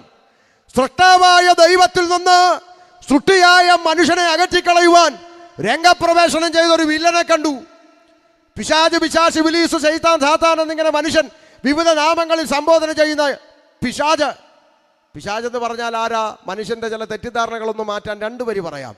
ചില ആളുകൾ വിചാരിച്ചിരിക്കുന്നത് പണ്ട് പൊന്നിടാറ്റിയുടെ പരസ്യത്തിലൊരു മൊട്ടത്തലയും വരും, കണ്ണും തള്ളി കൊമ്പും വെച്ച് പല്ലു ഉന്തി ഇങ്ങനെ ഇളിച്ചോണ്ട് വരുന്നൊരു രൂപമാണ് പിശാച് ഇങ്ങനെ ഇരിക്കുമെന്ന് ചിലരുടെ ധാരണ. അല്ലല്ല. വേദപുസ്തകം അവനെക്കുറിച്ച് പറയുന്ന ചില പദപ്രയോഗം ശ്രദ്ധിക്കണം. ഒരാത്മാവ് അവനെ പിടിച്ചിട്ട്, ദുരാത്മാവ് അവനെ തള്ളിയിട്ടു, അശുദ്ധാത്മാവ് ഈ മനുഷ്യനെ വിട്ടു പോകാം. ഇങ്ങനെയുള്ള പ്രയോഗങ്ങളാണ് ബൈബിളിലുള്ളത്. അർത്ഥാൽ അവനൊരു മാനുഷിക ശരീരമുള്ളവനല്ല, അവനൊരാത്മാവാണ്. ഏത്? ഇരുട്ടിൻ്റെ ആത്മാവ്, ഈവിൾ സ്പിരിറ്റ്. പക്ഷേ അവൻ ചില മനുഷ്യരെയും ചില മൃഗങ്ങളെയും യൂസ് ചെയ്യുന്നു എന്ന് വേദപുസ്തകം പഠിച്ചാൽ മനസ്സിലാകും. തെളിവുകൾ നിരത്താൻ നേരം പോരാ, ഞാൻ എക്സ്പ്രസ് പോലെ പോകുക. ശ്രദ്ധിച്ചാട്ടെ. അതാണ് പിശാച് എന്ന് പറഞ്ഞാൽ ഒരു മാനുഷിക ശരീരമുള്ളവനല്ല. പിന്നെ ഒരു തെറ്റിദ്ധാരണ കൂടെ മാറ്റാം. പിശാച് എന്ന് പറഞ്ഞാൽ ചില ആളുകൾ വിചാരിച്ചിരിക്കുന്നത് പിന്നെ ഈ ചത്ത് കഴിഞ്ഞിട്ട് വെള്ള സാരിയും വെള്ള ബ്ലൗസ് കൊടുത്ത് ചട്ടി പുകയും പുകച്ച് പാട്ടും പാടി കിണറ്റുകാരെ വന്ന് എത്തി നോക്കുന്നതാണ് പിശാച് എന്നാണ് വേറെ ചിലരുടെ ചിന്ത. തെറ്റിദ്ധാരണയൊക്കെ മാറ്റണം. മരിച്ച ആരുടെ ആത്മാക്കൾ ആർക്കും ഒരു ദോഷം ഉണ്ടാക്കാൻ വരത്തില്ല. പിന്നെ മരിച്ചവരെവിടെയെന്ന് സമയം അനുവദിക്കുന്നെങ്കിൽ ഞാൻ വായിച്ച് കേൾപ്പിക്കാം, അതവിടെ നിൽക്കട്ടെ. ശ്രദ്ധിച്ചാട്ടെ. അപ്പോൾ മരിച്ച ആരുടെ ആത്മാ, അതൊക്കെ ഈ സീരിയലുകാരുണ്ടാക്കി വെച്ച മേനയാന്ന് മാത്രം മനസ്സിലാക്കുക. ചുവന്ന ചുരിദാറിട്ടുകൊണ്ട് തൂങ്ങിച്ചത്ത പെണ്ണ്, ചത്ത് കഴിഞ്ഞപ്പം വെള്ള. പിന്നെ ദൈവം തുണിക്കച്ചവടം നടത്തും, വരുന്നവർക്കെല്ലാം വെള്ളം കൊടുത്ത് മണ്ടത്തരമൊക്കെ വിടണം. പിന്നെ അല്ലെങ്കിൽ എനിക്കിപ്പോഴും മനസ്സിലാകാത്തൊരു കാര്യമുണ്ട്. ഈ ചത്ത് കഴിഞ്ഞിട്ട് തിരിച്ചു വരുന്ന യക്ഷികളെല്ലാം പെണ്ണുങ്ങളാണ്. അതിന് ആണുങ്ങളെ വിടാത്ത എത്രയോ ആണുങ്ങൾ ചാകുന്നു, ഇവന്മാരെ വിടാത്ത എന്താ? നോക്കേ. അപ്പോൾ ഇവർ ചാകുന്നില്ലേ? ഉണ്ട്. നിങ്ങൾ പ്രതിഷേധിക്കണം. ശ്രദ്ധിച്ചാട്ടെ. അപ്പോൾ ഇതൊക്കെ വെറും മണ്ടത്തരങ്ങളാണെന്ന് മനസ്സിലാക്കാൻ ഒരു വരി പറഞ്ഞതാണ്. ശ്രദ്ധിച്ചേ, ഇതൊക്കെ ഈ സീരിയലുകാരെന്തെല്ലാം മെന ഉണ്ടാക്കി. ഞാൻ നിങ്ങൾ ശ്രദ്ധിച്ചേ, നമ്മുടെ ഈ കൊല്ലത്താണല്ലോ നീണ്ടകര ശക്തികുളങ്ങര തീരദേശത്ത് ഞങ്ങൾ സുവിശേഷം അറിയിക്കാൻ പോയി. അപ്പം വള്ളത്തെ ചാരി ഒരച്ചായ നിൽപ്പുണ്ട്, കൈലി കൊടുത്തിട്ടുണ്ട്, ഉടുപ്പിട്ടിട്ടില്ല, വായിക്കകത്ത് മുറുക്കാനുമുണ്ട്. ചവച്ച് ഇങ്ങനെ വള്ളത്തെ ചാരി നിൽക്കുക. അപ്പോൾ നമ്മളിങ്ങനെ ട്രാക്റ്റും കൊടുത്തു പോയി. എന്നാ ഉണ്ടാച്ചാ? ഓ ഇങ്ങനെയൊക്കെ പോന്നു ഉപദേശി. എന്തോ പരിപാടി? സുവിശേഷമാണോ? സുവിശേഷമായിട്ട് വന്നു. ശരി. പിന്നെ വള്ളത്തിനകത്ത് മീനൊന്നും പണ്ടത്തെ പോലെ കയറുന്നില്ല ഉപദേശി, പ്രാർത്ഥിക്കണം. ഞാൻ പറഞ്ഞു പിന്നെ പ്രാർത്ഥിക്കാം, ദൈവം അനുഗ്രഹിക്കുക അച്ഛാ. കടപ്പുറത്തുള്ള നിങ്ങളെ അനുഗ്രഹിച്ചില്ല, പിന്നെ കർത്താവ് നിങ്ങളുടെ കൂടല്ലേ നടന്നേ, നിങ്ങളല്ലേ ഇഷ്ടം. പിന്നെ അതൊക്കെ നമുക്കറിയാം. അപ്പോൾ ഞാൻ നോക്കിയപ്പോൾ ഈ പുള്ളി ഉടുപ്പിട്ടിട്ടില്ല, അതുകൊണ്ട് നെഞ്ചത്ത് ഇത്രയും വലിയൊരു കുരിശിട്ടേപ്പുണ്ട്. ഞാൻ ചോദിച്ചു, ഇതെന്നാ അച്ഛാ ഇത്രയും വലിയ കുരിശ് നെഞ്ചത്ത്? ഉപദേശിമാർക്കൊന്നും അറിയത്തില്ലയോ? അതിനാ കുരിശ് കണ്ട പിശാച് അടിക്കുകയല്ലോ ഉപദേശി. ഞാൻ പറഞ്ഞു, ഞാൻ ഈ ബൈബിള് തുടക്കം മുതൽ ഒടുക്കം വരെ വായിച്ചിട്ടും അങ്ങനൊരു വാക്യം കണ്ടിട്ടില്ലല്ലോ അച്ഛാ. അതെവിടാ അച്ഛാ ആ വാക്യം? ബൈബിളിലല്ല ഉപദേശി, പിന്നെ സീരിയലിലാന്ന്. നോക്കണേ. അപ്പോൾ ഈ പുള്ളി വിചാരിക്കുന്നത് സീരിയലിൽ പിശാച് വെള്ളസാരിയും ബ്ലൗസും കൊടുത്ത് പുകയും പുകച്ച് വരുന്നെന്നും അച്ഛൻ കുരിശെടുത്ത് കാണിക്കുന്നു, കുരിശിൽ നിന്ന് പ്രകാശം അങ്ങോട്ട് അടിക്കുന്നു, പിശാച് അലറിക്കൊണ്ട് ഓടുന്നു. അപ്പോൾ ഈ പാവപ്പെട്ടവൻ്റെ മനസ്സിലൊരു ചിന്ത അറിഞ്ഞോ അറിയാതോ കയറി കുരിശ് കണ്ടാൽ പിശാച് അടുക്കത്തില്ലെന്ന്. അപ്പോൾ ഞാൻ ചോദിച്ചു, അങ്ങനെയാണെങ്കിൽ കേരളത്തിൽ ഏറ്റവും കൂടുതൽ കുരിശിരിക്കുന്ന ഒരു സ്ഥലമുണ്ടല്ലോ, അച്ഛനറിയാവോ? നിങ്ങൾക്കറിയാവോ? സെമിത്തേരി. മാർബിളിൻ്റെ കുരിശ്, ഗ്രാനൈറ്റിൻ്റെ കുരിശ്, തടിയുടെ കുരിശ്, സിമൻറ്റിൻ്റെ കുരിശ്, എല്ലാ കുരിശും ഇരിക്കുന്ന സ്ഥലമാണ് സെമിത്തേരി. അങ്ങനെയാണ് പിശാചിൻ്റെ പൊടി പോലും കാണാത്ത സ്ഥലം ഏതായിരിക്കണം? സെമിത്തേരി. ദൈവത്തിൻ്റെ പ്രകാശം ഇങ്ങനെ അടിച്ചുകൊണ്ടിരിക്കുന്ന സ്ഥലം ഏതായിരിക്കണം? സെമിത്തേരി. അങ്ങനെയാണെങ്കിൽ പ്രകാശം അടിക്കുന്നിടത്തല്ലേ കുർബാന കഴിക്കേണ്ടത്. പോയാലോ 10 മണി കഴിഞ്ഞാൽ രക്തം ജയം പറഞ്ഞ് അതുവഴി ഇത്രയും കുരിശുണ്ടായിട്ട്. അപ്പോഴാണ് ഈ ഇത്തിപ്പോന്നേം കഴുത്തായിട്ടുകൊണ്ട് നടക്കുന്നത്, പിശാച് അടുക്കത്തിൽ നിന്ന്. ചിലർ മറച്ചു പിടിക്കുന്നു. സാരമില്ല, അറിവില്ലായ്മ ഒരു കുറ്റമൊന്നുമല്ല, അത് മനസ്സിലാകുമ്പോൾ തിരുത്തിയാൽ മതി. ഇതിലൊന്നും കഥയില്ല, മനസ്സിലായോ? അപ്പൊ പിന്നെന്താ? പിശാച് ഇരുട്ടിന്റെ ആത്മാവ് വെട്ടുകൊണ്ട് വീണവൻ. ചരിത്രം പറയാൻ നേരമില്ല. ഈ ഇരുട്ടിന്റെ ആത്മാവ് ഒറ്റ ലക്ഷ്യമേ ഉള്ളവൻ. എന്താ? നീ കൊട്ടാരക്കരയിൽ ഒരു കൊട്ടാരം പണിയുന്നതിന് പിശാച് എതിരല്ല. നീ കൊട്ടാരക്കരയിൽ വലിയ വീട് വെക്കുന്നതിന് പിശാച് എതിരല്ല. നീ ഇവിടുത്തെ ഏറ്റവും മുന്തിയ കാറ് മേടിക്കുന്നതിന് പിശാച് എതിരല്ല. ഈ ലോകത്തിൽ നീ ഏതെല്ലാം സമ്പത്ത് ഉണ്ടാക്കിയാലും ഏതെല്ലാം സ്ഥാനമാനത്തെത്തിയാലും പിശാചിന് എതിർപ്പില്ല. ഒറ്റ കാര്യത്തിലേ അവന് വിരോധമുള്ളൂ. നീ ദൈവത്തെ സ്നേഹിക്കരുത്, നീ ദൈവത്തോട് അടുക്കരുത്, നീ ദൈവപൈതലായി നിൽക്കരുത്, നിന്നെ ദൈവത്തിൽ നിന്ന് അകറ്റിക്കളയുക എന്നുള്ളതാണ് അവന്റെ ഏക ലക്ഷ്യം. ഇത് തിരിച്ചറിയണം. സുട്ടാവായ ദൈവത്തിൽ നിന്ന് സുട്ടിയായ മനുഷ്യനെ അകറ്റിക്കളയുവാൻ രംഗപ്രവേശനം ചെയ്തു. ചരിത്രം നിങ്ങൾക്കറിയാം, അതിലോട്ട് പോകുന്നില്ല, നേരം പോരാ. അങ്ങനെ ചുരുക്കി പറഞ്ഞാൽ ദൈവം അരുത് ചെയ്യരുത് എന്ന് പറഞ്ഞ കൽപ്പന ലംഘിച്ചത് നിമിത്തം വേദപുസ്തകം പറഞ്ഞു, ഏകനാൽ പാപവും പാപത്താൽ മരണം ലോകത്തിൽ പ്രവേശിച്ചു. ആദാമ്യ പാപ നിമിത്തം സകല മനുഷ്യരും പാപത്തിലായി. ഇതാ വേദപുസ്തകത്തിന്റെ പഠനം. സകല മനുഷ്യരും പാപത്തിലാണ്, സകല മനുഷ്യരും പാപികളാണ്. 2026 കമ്പ്യൂട്ടർ യുഗത്തിൽ ഞങ്ങൾ ഉപദേശിമാർ കവലെ നിന്ന് വിളിച്ചു പോവുക, മനുഷ്യാദി പാപിയാണ്. പിള്ളേർ ചിരിക്കുന്നു, ബസ്സിൽ പോകുന്ന പിള്ളേർ വാമൊത്തി ചിരിക്കുന്നു, കവലെ നിൽക്കുന്ന ആളുകൾ ചിരിക്കുന്നു. എന്താ? കാലം മാറിയതൊന്നും ഉപദേശിമാർ അറിയുന്നില്ല. മനുഷ്യൻ കുടിലിൽ നിന്ന് കൊട്ടാരത്തിലെത്തി, ആകാശമാർഗം പറക്കാൻ തുടങ്ങി, ചൊവ്വായിലും വേടത്തിലും വീട് വെക്കാൻ പറ്റുമോ എന്ന് പഠനം. UK യിലിരിക്കുന്ന മലയാളി ചന്ദ്രനി 30 ഏക്കർ വസ്തു മേടിച്ചു. കൽക്കരിയുടെ ട്രെയിൻ മാറി വന്ദേ ഭാരതൊക്കെ ആയി. ഉപദേശിമാർക്ക് ഇതുവരെ നേരം വെളുത്തിട്ടില്ല. ഇപ്പോഴും പറയുന്നു മനുഷ്യൻ പാപിയാന്ന്. പിള്ളേർ ചിരിക്കും. മക്കളെ, ചിരിക്കുന്ന മക്കളെ, ഒരു ചോദ്യം തിരിച്ചു ചോദിക്കട്ടെടാ. മനുഷ്യൻ ആകാശത്തൂടെ പറക്കുന്നു, സമ്മതിച്ചു. കുടിലിൽ നിന്ന് കൊട്ടാരത്തിലെത്തി, സമ്മതിച്ചു. ചന്ദ്രനി വസ്തു മേടിച്ചു, സമ്മതിച്ചു. ചൊവ്വായിലും വേടത്തിലും വീട് വെക്കട്ടെ, സമ്മതിച്ചു. കൽക്കരി ട്രെയിൻ മാറി വന്ദേ ഭാരത് ആയത് ഉപദേശി സമ്മതിച്ചടാ മക്കളെ. തിരിച്ചൊരൊറ്റ ചോദ്യം, കുഞ്ഞു ചോദ്യം. വന്ദേ ഭാരത് ആയിക്കോട്ടെ, കൽക്കരി ആയിക്കോട്ടെ, രണ്ടിൻ്റെയും പേരെന്തുവാ? ട്രെയിന്. ഈ ട്രെയിനിൽ പോയിട്ടുള്ളവരാണല്ലോ ഇല്ലേ? ഈ ട്രെയിനിൻ്റെ അകത്ത് ടോയ്ലറ്റ് എന്ന് പറഞ്ഞൊരു സംവിധാനമുണ്ട്. ടോയ്ലറ്റ്. ആ ടോയ്ലറ്റിൻ്റെ അകത്തിരിക്കുന്ന 50 രൂപയുടെ ഒരു സ്റ്റീൽ കപ്പ് ഇപ്പോഴും ചങ്ങലക്കിട്ടാണ് വെച്ചേക്കുന്നത്. എന്നാ മാറാത്ത? എന്തെല്ലാം മാറ്റം ലോകത്ത് വന്നു. കണ്ടുപിടുത്തം മാറി, ഇൻ്റർനെറ്റ് മാറി, സയൻസ് മാറി, ടെക്നോളജി മാറിയിട്ടും ട്രെയിനിൻ്റെ ടോയ്ലറ്റിനകത്തിരിക്കുന്ന 50 രൂപയുടെ സ്റ്റീൽ കപ്പ് ഇപ്പോഴും ചങ്ങലക്കിട്ടാണ് വെച്ചേക്കുന്ന. മാറാത്ത എന്താണെന്ന് ചോദിച്ചാൽ, തരം കിട്ടിയാൽ ടോയ്ലറ്റിൽ നിന്ന് കപ്പ് അടിച്ചുകൊണ്ട് പോകുന്ന മനുഷ്യന്മാർ ഇവിടെ ഉണ്ടെന്നുള്ള ബോധമാണത് മാറാത്തത്. പിടികിട്ടിയോ? നാളെ രാവിലെ കിഴക്കേത്തെരുവ് ബാങ്കിലോട്ട് ചെന്നാൽ, ഫെഡറൽ ബാങ്കിലോ SBIയിലോ ചെന്നാൽ 5 രൂപ വിലയുള്ള ലക്ഷ്മി പേന നൂല് കൊണ്ട് പോസ്റ്റർ കെട്ടിയിട്ടേക്കുക. എന്നാ പേന ഓടിപ്പോവോ? മാന്യന്മാർ വരുന്ന സ്ഥലമാണ് ബാങ്ക്. ഒന്നുകിൽ പണം ഇടാൻ അല്ലെങ്കിൽ എടുക്കാൻ. മാന്യന്മാർ വരുന്ന സ്ഥലത്ത് 5 രൂപയുടെ പേന നൂല് കൊണ്ട് കെട്ടിയിട്ടേക്കുന്നത് എന്തിനാണെന്ന് ചോദിച്ചാൽ ഉത്തരം സിമ്പിളാ. തരം കിട്ടിയാൽ 5 രൂപയുടെ പേന അടിച്ചുകൊണ്ട് പോകുന്നവനും കിഴക്കേ തെരുവിൽ ഉണ്ട്. അർത്ഥാൽ പറഞ്ഞതിൻ്റെ താല്പര്യം, സകല മേഖലകളിലും മാറ്റം വന്നെങ്കിലും മാറ്റം വരാത്ത ഒരേ ഒരു മേഖല ഇന്നും തുടരുന്നുണ്ട്. അത് ഇരുകാലി മനുഷ്യൻ്റെ സ്വഭാവമാണ്. ഇന്റർനെറ്റ് മാറി, കമ്പ്യൂട്ടർ മാറി, ടെക്നോളജി മാറി, സയൻസ് മാറി, ശാസ്ത്രം മാറി, മാറാത്ത ഒന്ന് ഇരുകാലി മനുഷ്യൻ്റെ സ്വഭാവം. ശരിയാണോ? അമ്മമാരോട് ചോദിക്കട്ടെ, പണ്ട് പെൺകുഞ്ഞിനെ അയലത്തെ വീട്ടിലേപ്പിച്ചിട്ട് മാർക്കറ്റിൽ പോയവരല്ലയോ? എടീ സുമതി, കൊച്ചുപിടി ഇരിക്കട്ടെടി, ഞാൻ മാർക്കറ്റ് വരെ പോയിച്ചത് ആ വരുന്നെന്ന് പറഞ്ഞൊരു കാലം. ഇന്നോ ജനിപ്പിച്ച സ്വന്തം അപ്പൻ്റെ അടുക്കൽ പെൺകുഞ്ഞിനെ ഒറ്റയ്ക്ക് നിർത്തിവെച്ച് മാർക്കറ്റ് വരെ പോകാൻ ധൈര്യമില്ലാത്ത അമ്മമാരുടെ നാടാണിന്ന്. ശരിയാണോ? ഉണ്ടെന്നില്ല. അമ്മമാരെ, 10 മണി തൊട്ട് 4 മണി വരെ എൻ്റെ കുഞ്ഞ് സുരക്ഷിതനാണെന്ന് ചിന്തിച്ചൊരു കാലം. എവിടായിരുന്നു അവര്? സ്കൂളിൽ. ഇന്ന് 10 മണി തൊട്ട് 4 മണി വരെ ആദി. സ്കൂളിൽ നിന്ന് തിരിച്ച് ജീവനോടെ വന്നു. പുറകെ പോലീസുണ്ടോ? ആദി. എന്താ? ഇന്ന് കലാലയങ്ങളിലും ക്യാമ്പസുകളിലും ചൂടപ്പം പോലെ വിറ്റഴിക്കപ്പെടുന്ന ലഹരി ഭാവിയുടെ തലമുറയെ കാർന്നു പിടിച്ചു കഴിഞ്ഞു. മാറ്റം വരാത്ത മേഖല മനുഷ്യന്റെ സ്വഭാവം. മിണ്ടാപ്രാണികളായ മൃഗജാലങ്ങൾ പോലും ചെയ്യാൻ അറയ്ക്കുന്ന മടിക്കുന്ന ഹീനകൃത്യങ്ങൾ 4 കാലി മൃഗത്തെ ലജ്ജിപ്പിച്ചുകൊണ്ട് ഇരുകാലി മനുഷ്യൻ ചെയ്തു കൂട്ടുക. ചിന്തിക്ക്. ആകാശത്തു കൂടെ പറക്കുന്ന പരുന്ത് വട്ടമിട്ട് പറക്കുന്ന കാണുമ്പോൾ ഭൂമിയിലിരിക്കുന്ന കോഴിയമ്മ എന്താ ചെയ്യുന്നേ? ചിറക് വിരിച്ചു കുഞ്ഞുങ്ങളെ അതിൻ്റെ അകത്താക്കി സംരക്ഷിക്കുന്ന ഒരു അമ്മ മനസ്സ് കോഴിയമ്മയിൽ കാണുമ്പോൾ, കാമുകനോടൊപ്പം ജീവിക്കാൻ 10 മാസം വയറ്റി ചുമന്ന് നൊന്ത് പ്രസവിച്ച ചോരക്കുഞ്ഞിനെ തീരദേശത്തിന്റെ കടൽ ഭിത്തിയിൽ എറിഞ്ഞു കൊന്ന അമ്മ ആലപ്പുഴയിൽ. കോഴിയമ്മയല്ലേ നല്ലത്? കോഴിയമ്മയാണ് നല്ലത്. കോഴി മുട്ടയിട്ട് കഴിഞ്ഞാൽ ഉടനെ കൂകും. കൂക്കി വിളി കേൾക്കുമ്പോൾ അമ്മ മക്കളോട് പറയും, എടീ കോഴി കൂവുന്നടി, പോയി നോക്ക് മുട്ടയിട്ടോന്ന്. അതൊരു സിഗ്നലാ. കോഴിയമ്മ ഒരു സിഗ്നൽ തരുമ്പോൾ നിങ്ങൾ അറിഞ്ഞോ നാട്ടാരെ, ഈ അടുത്ത കാലത്ത് ഒരു അമ്മ KSRTC ബസിന്റെ പുറകിലത്തെ സീറ്റിൽ മുട്ടയിട്ടേച്ച് ഞാനൊന്നും അറിഞ്ഞില്ലേ എന്ന് പറഞ്ഞ് ഇറങ്ങിപ്പോയി. കൂകിയതുമില്ല, വിളിച്ചതുമില്ല, ആരും ഒട്ട് അറിഞ്ഞതുമില്ല. മുട്ട ഇപ്പൊ അമ്മ തൊട്ടിൽ വളരുന്നു. കോഴിയമ്മയല്ലേ നല്ലത്? ഹലോ, ഇതൊക്കെ തലേ കയറുന്നുണ്ടോ? ഞാനിവിടെ ഇരുന്നുകൊണ്ട് ഇസ്രായേലിന് എന്ത് സംഭവിക്കും വല്ല കാര്യമുണ്ടോ? സിമ്പിളാണ് ഇവിടെ പറയുന്നത്. നാളെ ഒരുത്തൻ പറഞ്ഞു, സഭ ഇവിടുന്ന് എടുക്കപ്പെട്ടാൽ പിന്നെ നടക്കാം. എടാ, നീ ആദ്യം ഇവിടുന്ന് കൂടെ പോകാൻ നോക്ക്. സഭ പോയി കഴിഞ്ഞാൽ അവൻ അനുഭവിക്കാതിരിക്കുകയോ ചേട്ടൻ നിനക്കെന്ത്? നീ ആദ്യം പറക്കുന്ന കൂട്ടത്തിൽ ഉണ്ടാകാൻ വേണ്ടി കാര്യങ്ങൾ ക്രമീകരിക്കുക. ഇസ്രായേൽ പോട്ടെ, നമുക്കെന്നെ. സഭ പോയി കഴിഞ്ഞാൽ അതാ ഇപ്പൊ ചർച്ച. എടാ, നീ സഭയുടെ കൂടെ പോകാനുള്ള കാര്യം ക്രമീകരിക്കുക. പോയി കഴിഞ്ഞാൽ അമ്മമാരെ അടിക്കാതെ എന്തെങ്കിലും ആട്ടെ, നിനക്കെന്നാ? നിന്നെ ബാധിക്കുന്ന കാര്യമല്ലത്. സ്തോത്രം. ആനക്കുമൊക്കെ പോയി. ശ്രദ്ധിച്ചേ. അപ്പം മാറ്റം വരാത്ത മേഖല മനുഷ്യന്റെ സ്വഭാവം. എല്ലാ മേഖലകളും മാറിയിട്ട് ഇത് മാറുന്നില്ല. ക്രിമിനൽ ആക്ടിവിറ്റികൾ പെരുകിക്കൊണ്ടിരിക്കുന്നു.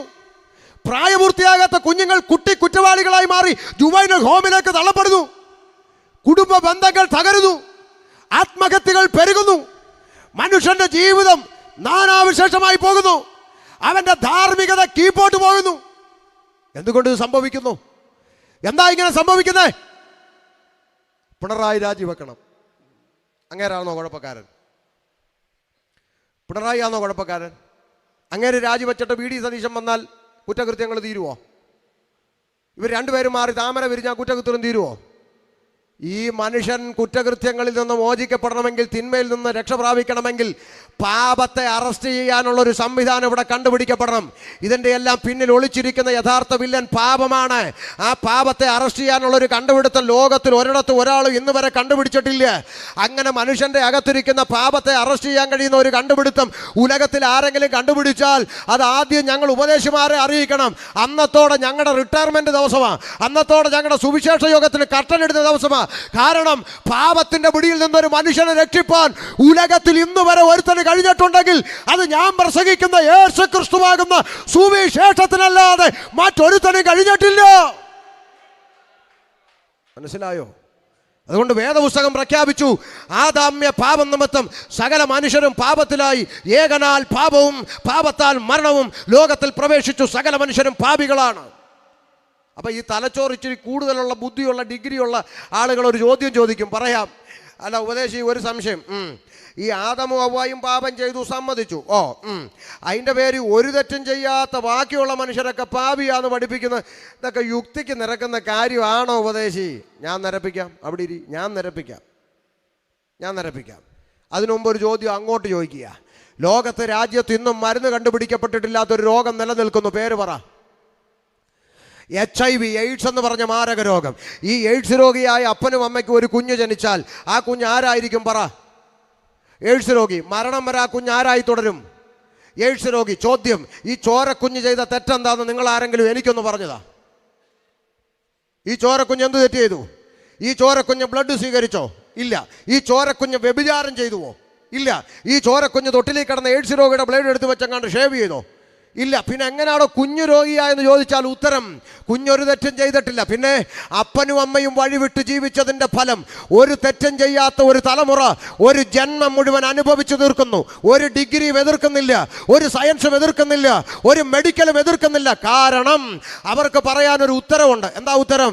അത് മാതാപിതാക്കളിൽ നിന്ന് രക്തത്തിലൂടെ തലമുറയിലോട്ട് വന്നേ അല്ലയോ ഉപദേശി? ആന്നല്ലോ. അങ്ങനെങ്കിൽ ആദാമ്യ പാപം എങ്ങനെ സകല മനുഷ്യരിലേക്കും വന്നു എന്നുള്ളതിന് വേദപുസ്തകം പറയുന്നൊരു മറുപടി കാതു തുറന്ന് കേട്ടോ കിഴക്കത്തെരുവുകാര്.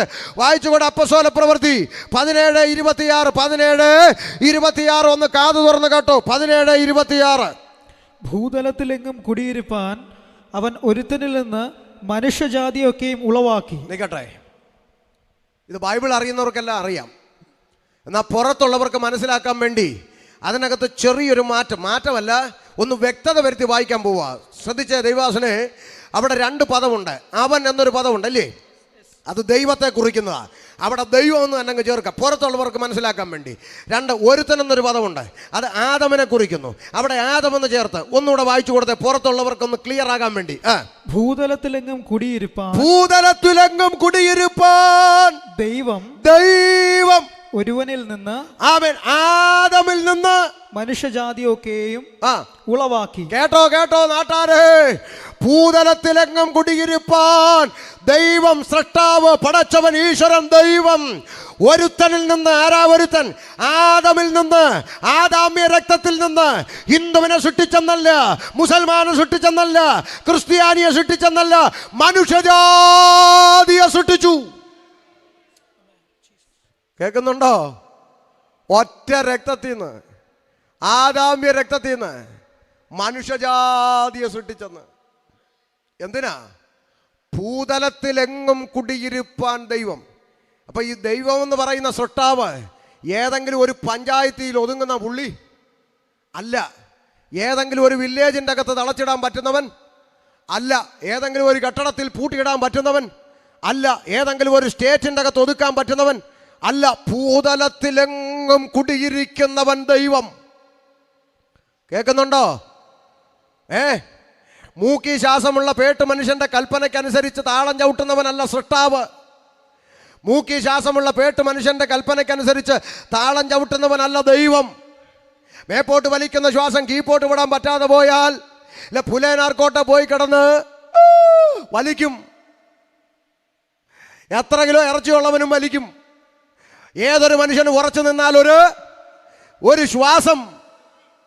മനുഷ്യന്റെ ചിന്ത ഇച്ചിരി തിന്നുകുടിച്ച് തണ്ടും തടിയൊക്കെ ആയി, ഇല്ല ജിമ്മേലൊക്കെ പോയി മസിലൊക്കെ ഉരുട്ടി പിടിച്ച് അവിടെ എവിടെയൊക്കെ മുഴച്ചു പൊങ്ങി സഞ്ചരിക്കുന്ന ഇറച്ചിക്കട പോലെ നടക്കുമ്പോൾ അവൻ്റെ ചിന്ത ആരം കയറി എന്തും ചെയ്യാതെ, എടാ മേപ്പോട്ട് വലിക്കുന്ന ശ്വാസം കീപ്പോട്ട് വിടാൻ പറ്റാതെ പോയാൽ നീ വാഴപ്പിണ്ടി പോലെ റോഡെ കിടക്കും, എത്ര കിലോ ഇറച്ചി ഉണ്ടെങ്കിലും. അതുകൊണ്ട് മനുഷ്യനെ ഭയപ്പെട്ടില്ലേലും ദൈവത്തെ ഭയപ്പെട്ടോണം. ആമേൻ. ഭൂതലത്തിലെങ്ങും കുടിയിരിക്കുന്നവൻ ദൈവം. മൂക്കി ശ്വാസമുള്ള പേട്ട് മനുഷ്യന്റെ കൽപ്പനയ്ക്കനുസരിച്ച് ഇരിക്കാനും എഴുന്നേക്കാനും നടക്കാനും കടക്കാനും അടയ്ക്കാനും തുറക്കാനും നിന്റെ വീടെ പണിയെടുക്കുന്ന ബംഗാളിയാണോ ദൈവം? നിന്റെ വീടെ പണിയെടുക്കുന്ന ബംഗാളിയോട് പറഞ്ഞ അവൻ ചിലപ്പോൾ കേൾക്കും, ശരി സേട്ടാ അങ്ങനെ ചെയ്യാം സേട്ടാ എന്ന് പറയും. മൂക്കി ശ്വാസമുള്ള പേട്ട് മനുഷ്യന്റെ കൽപ്പനയ്ക്കനുസരിച്ച് താളം ചവിട്ടുന്നവനല്ല ദൈവം. അത് ഞാനും ദൈവദാസന്മാരോടും കൂടെ ചേർത്തൊന്ന് പറയാൻ ആഗ്രഹിക്കുക. എന്താ? ഇപ്പൊ ശുശ്രൂഷ പിള്ളേര് കളിയായി മാറിയിട്ടുണ്ട്. ന്യൂ ജനറേഷൻ പിള്ളേർ സ്റ്റേജേ കയറി കിടന്ന് ഇപ്പോൾ തന്നെ ആത്മാവ് ശക്തിയോടെ ഇറങ്ങട്ടെ. ഇവൻ പറയുമ്പോൾ ഇറങ്ങാനും കയറാനും അവൻ്റെ വേലക്കാരനാണോ പരിശുദ്ധാത്മാവ്? ആണോ? ദൈവദാസന്മാർ സീനിയറായിട്ടുള്ളവരോട് ഞാൻ ചോദിക്കുക, അച്ഛാ, പിതാവായ യഹോവയായ ദൈവം എന്ന് കേൾക്കുമ്പോൾ എത്ര ഭയവും ഭക്തിയും ബഹുമാനവും ഹൃദയത്തിൻ്റെ അകത്ത് വരുന്നോ, അതിലൊരു തരി പോലും കുറയാതെ പുത്രനെന്ന് കേൾക്കുമ്പോഴും പരിശുദ്ധാത്മാവെന്ന് കേൾക്കുമ്പോഴും ഉണ്ടാകണ്ടേ? ബിക്കോസ് തൃത്വത്തിൽ 3 ആളത്വങ്ങളും ഏറ്റക്കുറച്ചിലുകളില്ലാത്ത ദൈവമല്ലേ? അങ്ങനെയെങ്കിൽ ഇവിടെ പിതാവെന്ന് കേൾക്കുമ്പോൾ ബഹുമാനം, പുത്രനെന്ന് കേൾക്കുമ്പോൾ സ്വന്തം കർത്താവ്, പരിശുദ്ധാത്മാവെന്ന് പറയുമ്പോൾ വേലക്കാരൻ. ഇതൊക്കെ തിരുത്തപ്പെടണം.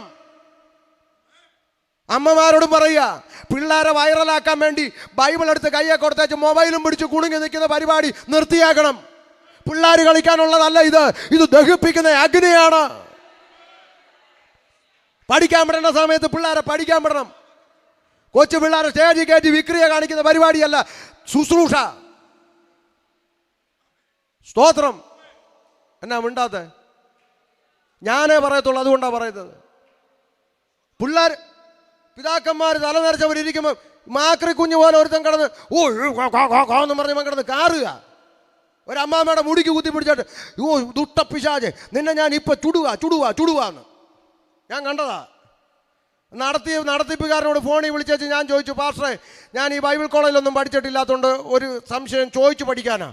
എന്നോടോ? ഞാൻ പറഞ്ഞു എന്നാന്ന്. ഞാൻ പറഞ്ഞു, ഈ ദൈവദാസന്മാർക്ക് പിശാചിനെ കത്തിക്കാനുള്ള അധികാരമുള്ള വാക്യം ഏതാണെന്നൊന്ന് പറഞ്ഞു തരണമെന്ന് പറഞ്ഞു. അല്ല, എൻ്റെ അറിവിൽ ഈ ഇത്രയും ഉപദേശമാരെല്ലാം കൂടെ കത്തിച്ചിട്ടും പിന്നെ തന്നെ പ്രസവിച്ച് വരുവാന്നു. എന്ത് കേട്ടാലും ചാടി തുള്ളാൻ ഉപദേശിമാർ പുറകിലിരിക്കുക. ഞാൻ പറയട്ടെ, അഭിഷേകം, അധികാരം ദൈവത്താൽ നൽകപ്പെട്ടിട്ടുള്ള അഭിഷിക്തന്മാർക്ക് ആമേൻ അധികാരത്തോടെ കൽപ്പിക്കാം, ഈ വനിൽ നിന്ന് പുറപ്പെട്ടു പോക എന്ന് ശാസിക്കാനുള്ള അധികാരം പരിശുദ്ധാത്മാവിൻ്റെ അഭിഷേകമുള്ള ദൈവത്തിൻ്റെ ദാസന്മാർക്ക് ദൈവം കൈമാറിയിട്ടുണ്ട്. അധികാരമുള്ളവർക്ക് ശാസിക്കാം. കത്തിക്കാൻ ഒരു ഡേറ്റ് വെച്ചിട്ടുണ്ട്, അതിന് ആളും വരുന്നുണ്ട്. അവൻ കത്തിച്ചോളും. പിള്ളേർ കളിയല്ല ശുശ്രൂഷ എന്നൊരു വാക്ക് പറയാതിരുന്നാൽ എനിക്ക് ഉറക്കം വരത്തില്ല, അതുകൊണ്ട് പറഞ്ഞതാ. മനസ്സിലാവുന്നുണ്ടോ? ഇതൊക്കെ ഗൗരവമുള്ള കാര്യം. ഇന്നൊക്കെ പിള്ളേർ കയറി വായി തോന്നുന്ന എല്ലാം വിളിച്ച് പറഞ്ഞ് ഈ പൊതുജനം കാണുന്ന ഇതെല്ലാം പെന്തിക്കോസാന്നാ വേദന കൊണ്ട് പറയുക. ഞങ്ങൾ ഒരു പരസ്യത്തിന് പോയി, പരസ്യം കഴിഞ്ഞ് അവിടെ അടുത്തുള്ള വീടുകളിൽ ട്രാക്ട് കൊടുത്ത് കയറിയപ്പം ഒരു വീട്ടുകാർ സ്നേഹത്തോടെ വിളിച്ചു, പാസ്റ്റർമാരെ വന്നാട്ട് അവിടെ ഇരിക്കാൻ പറഞ്ഞു. അപ്പം ഞങ്ങൾ അവിടെ ഇരുന്നു. അപ്പം കെട്ടിയോൻ അവിടെ കിടന്ന് ഉറങ്ങുക. ശബ്ദം കേട്ട് ഇങ്ങനെ ചാടി എഴുന്നേറ്റു. ആരാടി? ഉപദേശിമാർ, പാസ്റ്റർമാർ വന്നതാന്ന് പരസ്യവും കാട്ടുന്ന. ചാടി എഴുന്നേറ്റു. പുള്ളി മൊബൈലും എടുത്ത് കുത്തിക്കൊണ്ട് അടുത്തോട്ട് വന്നിട്ട് ചോദിക്കുക, നിങ്ങളെയൊക്കെ കാണാനിരുന്ന എന്താ? നിങ്ങളല്ലേ കർത്താവിൻ്റെ ശബ്ദം വാട്സാപ്പിൽ പിടിച്ചത് നിങ്ങളല്ലേ എന്ന്. എന്ത് ഇടങ്ങേറാന്ന് നോക്ക്. ഞാൻ കൈ കൂപ്പിക്കൊണ്ട് പറഞ്ഞു, എൻ്റെ പൊന്നു ചേട്ടാ, ഞങ്ങൾക്ക് ആ ക്ഷുദ്രജീവികളുമായിട്ട് ഒരു ബന്ധവും ഇല്ല. ഈ പൊതുജനമെ കാണുന്ന ഇതെല്ലാം എന്താന്നാ? പെന്തക്കോസാണ്. അപ്പോൾ പറയണ്ടേ, നമ്മുടെ ആളുകൾ പറയണ്ടേ? എന്തിനാ നമ്മുടെ നേതാക്കന്മാർ മൗനം പാലിക്കുന്നത്? പറയണ്ടേ? ഞങ്ങൾക്ക് ഇത്തരക്കാരുമായി ഒരു ബന്ധമില്ലെന്ന് 4 നേതാക്കന്മാർ പറഞ്ഞാൽ പോരെ? ജനം തിരിച്ചറിയത്തില്ലേ? ആ നേതാക്കന്മാർക്ക് അവിടെ കസേരയ്ക്ക് അടിച്ചിട്ട് നേരെ വില. അപ്പോഴതിന് ഇത് പറയാൻ സമയം. മനസ്സിലാകുന്നുണ്ടോ? ഇവിടെ ഇരിക്കുന്ന യോഗം കഴിഞ്ഞ് ഇപ്പോൾ ചോദിക്കണ്ട, ഇവിടെ ഇരിക്കുന്ന ആരോടെങ്കിലും നിങ്ങൾ യോഗം കഴിഞ്ഞിട്ട് ചോദിച്ചു, പാസ്റ്ററെ, ദൈവവചനത്തിൻ്റെ അടിസ്ഥാനത്തിൽ ഇന്ന് നടക്കുന്ന ഈ കസേരക്കടി വചനപ്രകാരം ശരിയോ തെറ്റോ? ഇവിടെ ഇരിക്കുന്ന ഒറ്റ മനുഷ്യൻ പറയത്തില്ല ശരിയാന്ന്. തെറ്റാ. ഇനി അതിന് വാക്യം വേണോ? കർത്താവ് ശിഷ്യന്മാരുടെ ഇടയിൽ അങ്ങോട്ടും ഇങ്ങോട്ടും ഞങ്ങൾക്ക് ഇടത്തും വേണം, എനിക്ക് വലത്ത് വേണമെന്നും പറഞ്ഞ് സ്ഥാനം ചോദിച്ചപ്പോൾ കർത്താവ് പറഞ്ഞു, ജാതികളിൽ അധിപതികളായവർ അവരുടെ മേൽ കർത്തൃത്വം നടക്കുന്നു, അവരിൽ മഹത്തുക്കളായവർ അവരുടെ മേൽ അധികാരവും നടത്തുന്നു. അത് ജാതികൾ. നിങ്ങളുടെ ഇടയിൽ അങ്ങനെ അരുത്. അങ്ങനെ കർത്താവ് പഠിപ്പിച്ചേ. പണ്ട് പള്ളി വിട്ടപ്പോൾ എല്ലാവരും പറഞ്ഞ വാക്കൊന്നാ. എന്താ? യാക്കോബക്കാർ കൊള്ളത്തില്ല, മാർത്തോമക്കാർ കൊള്ളത്തില്ല, പിന്നെ CSIക്കാർ കൊള്ളത്തില്ല, ഓർത്തഡോക്സുകാർ കൊള്ളത്തില്ലെന്ന് പറഞ്ഞല്ല പള്ളി വിട്ടെ. പിന്നെന്തുവാ? ഞങ്ങൾക്ക് വചനപ്രകാരം ദൈവത്തെ ആരാധിക്കണമെന്ന് പറഞ്ഞാൽ വിട്ടെ. എന്നിട്ട് ഈ വചനവിരുദ്ധമായ വിക്രിയ കണ്ടിട്ട് ഇപ്പം മൗനം പാലിച്ചിരിക്കുക. ഇപ്പം വചനം പ്രകാരം വേണ്ട. അങ്ങനെ പറയാതിരിക്കും. തിരിച്ചു വരാം. അപ്പോ ആമേൻ, ഏകനാൽ പാപവും പാപത്താൽ മരണവും ലോകത്തിൽ പ്രവേശിച്ചു, ആദാമ്യ പാപനിമിത്തം സകല മനുഷ്യരും പാപത്തിലായി. കാരണം ഒറ്റ രക്തത്തിൽ നിന്ന് സൃഷ്ടിക്കപ്പെട്ടു. മനുഷ്യൻ മൂക്കിൽ ശ്വാസമുള്ള പേട്ട് മനുഷ്യന്റെ കൽപ്പനയ്ക്കനുസരിച്ച് താളം ചവിട്ടുന്നവനല്ല സൃഷ്ടാവ്. പിന്നെയോ ഭൂതലത്തിലെങ്ങും കുടിയിരിപ്പാൻ ദൈവം. അപ്പൊ ദൈവം ഭൂതലത്തിലെങ്ങും കുടിയിരിക്കുന്നു. അപ്പൊ ന്യായമായൊരു ചോദ്യം തിരിച്ചു വരും, പാസ്റ്ററെ ഈ ദൈവം എവിടാ കുടിയിരിക്കുന്നത്? അതുകൂടെ ഒന്ന് പറ. പോയി കാണാനാ പറയാം. വായിച്ചുകൂടെ 24 വാക്യം വായിര്. അതിന്റെ 24 ദൈവം എവിടാ കുടിയിരിക്കുന്നേ? വായിര്. ലോകവും അതിലുള്ളതൊക്കെയും ഉണ്ടാക്കിയ ദൈവം, ലോകവും അതിൽ കാണുന്ന സകലത്തെ ഉണ്ടാക്കിയ ദൈവം സ്വർഗത്തിനും ഭൂമിക്കും നാഥനാകൊണ്ട് കൈപ്പണിയായ കെട്ടിടങ്ങളിലൊന്നും ദൈവം വസിക്കുന്നില്ല. ആകാശഗോപുരം ഒക്കെ കെട്ടിവച്ചിരിക്കുന്ന നിന്റെ കെട്ടിടങ്ങളിലല്ല ദൈവം വസിക്കുന്നത്. തിരുവെടുത്ത് പറയുന്നു, ലോകവും അതിൽ കാണുന്ന സകലത്തെ ഉണ്ടാക്കിയ ദൈവം സ്വർഗത്തിനും ഭൂമിക്കും നാഥൻ മനുഷ്യന്റെ കൈപ്പണിയായ കെട്ടിടങ്ങളിൽ വസിക്കുന്നില്ല. പിന്നെ എവിടെ ഉപദേശി വസിക്കുന്നത്? ഇന്ന് രാത്രി ആ സന്തോഷ വാർത്ത കിഴക്കത്തരവിനോട് പറയാം. ദൈവം വസിക്കാൻ ആശിക്കുന്ന മന്ദിരം എൻ്റെ ഇതിൻ്റെ ഹൃദയമാകുന്ന മന്ദിരമാ. ഇന്ന് രാത്രി തുറക്കപ്പെടേണ്ടത് കെട്ടിടത്തിന്റെ വാതിലുകളല്ല. ഇന്ന് രാത്രി തുറക്കപ്പെടേണ്ടത് നിന്റെ ഹൃദയത്തിന്റെ വാതിലാണ്. ലോകത്തിന്റെ സൃഷ്ടാവായ ദൈവത്തിനു വേണ്ടി ഇന്ന് രാത്രി നിന്റെ ഹൃദയവാതിൽ തുറക്കപ്പെടണം. അതാണ് സുവിശേഷം. അങ്ങനെങ്കിൽ ശ്രദ്ധിച്ചേ, ഭൂതലത്തിലെങ്ങും കുടിയിരിപ്പാൻ ദൈവം ഒരുത്തിൽ നിന്നും മനുഷ്യജാതിയെ ഉളവാക്കിയെന്ന് പറഞ്ഞാൽ അർത്ഥം എന്താ? ദൈവം കുടിയിരിക്കുന്നത് മനുഷ്യന്റെ ഹൃദയമാകുന്ന മന്ദിരത്തിലെങ്കിൽ ഭൂതലത്തിലെങ്ങും ദൈവം കുടിയിരിക്കണമെങ്കിൽ ഭൂതലത്തിലെങ്ങും മനുഷ്യന്മാർ വേണം. അതുകൊണ്ട് ഒറ്റ മനുഷ്യനിൽ നിന്ന്, ഒറ്റ രക്തത്തിൽ നിന്ന്, ആദാമ്യ രക്തത്തിൽ നിന്ന് മനുഷ്യജാതിയെ സൃഷ്ടിച്ചെന്ന മഹത്വകരമായ വചനം. അപ്പുറത്ത് കിടക്കുന്ന കാവി ഉടുത്തവനും ഇപ്പുറത്ത് കിടക്കുന്ന തൊപ്പിയിട്ടവനും കൊന്തയിട്ടവനും എല്ലാം ഒറ്റ രക്തമാണെന്ന് പഠിപ്പിക്കുന്ന പുസ്തകം. വർഗീയത ലെവലേഷൻ തൊട്ടു തീണ്ടാത്ത ഈ പുസ്തകമല്ലാതെ ഏത് പുസ്തകമാണ് ഈ കാലഘട്ടത്തിൽ ഞങ്ങൾ പ്രസംഗിക്കേണ്ടത്? പറ.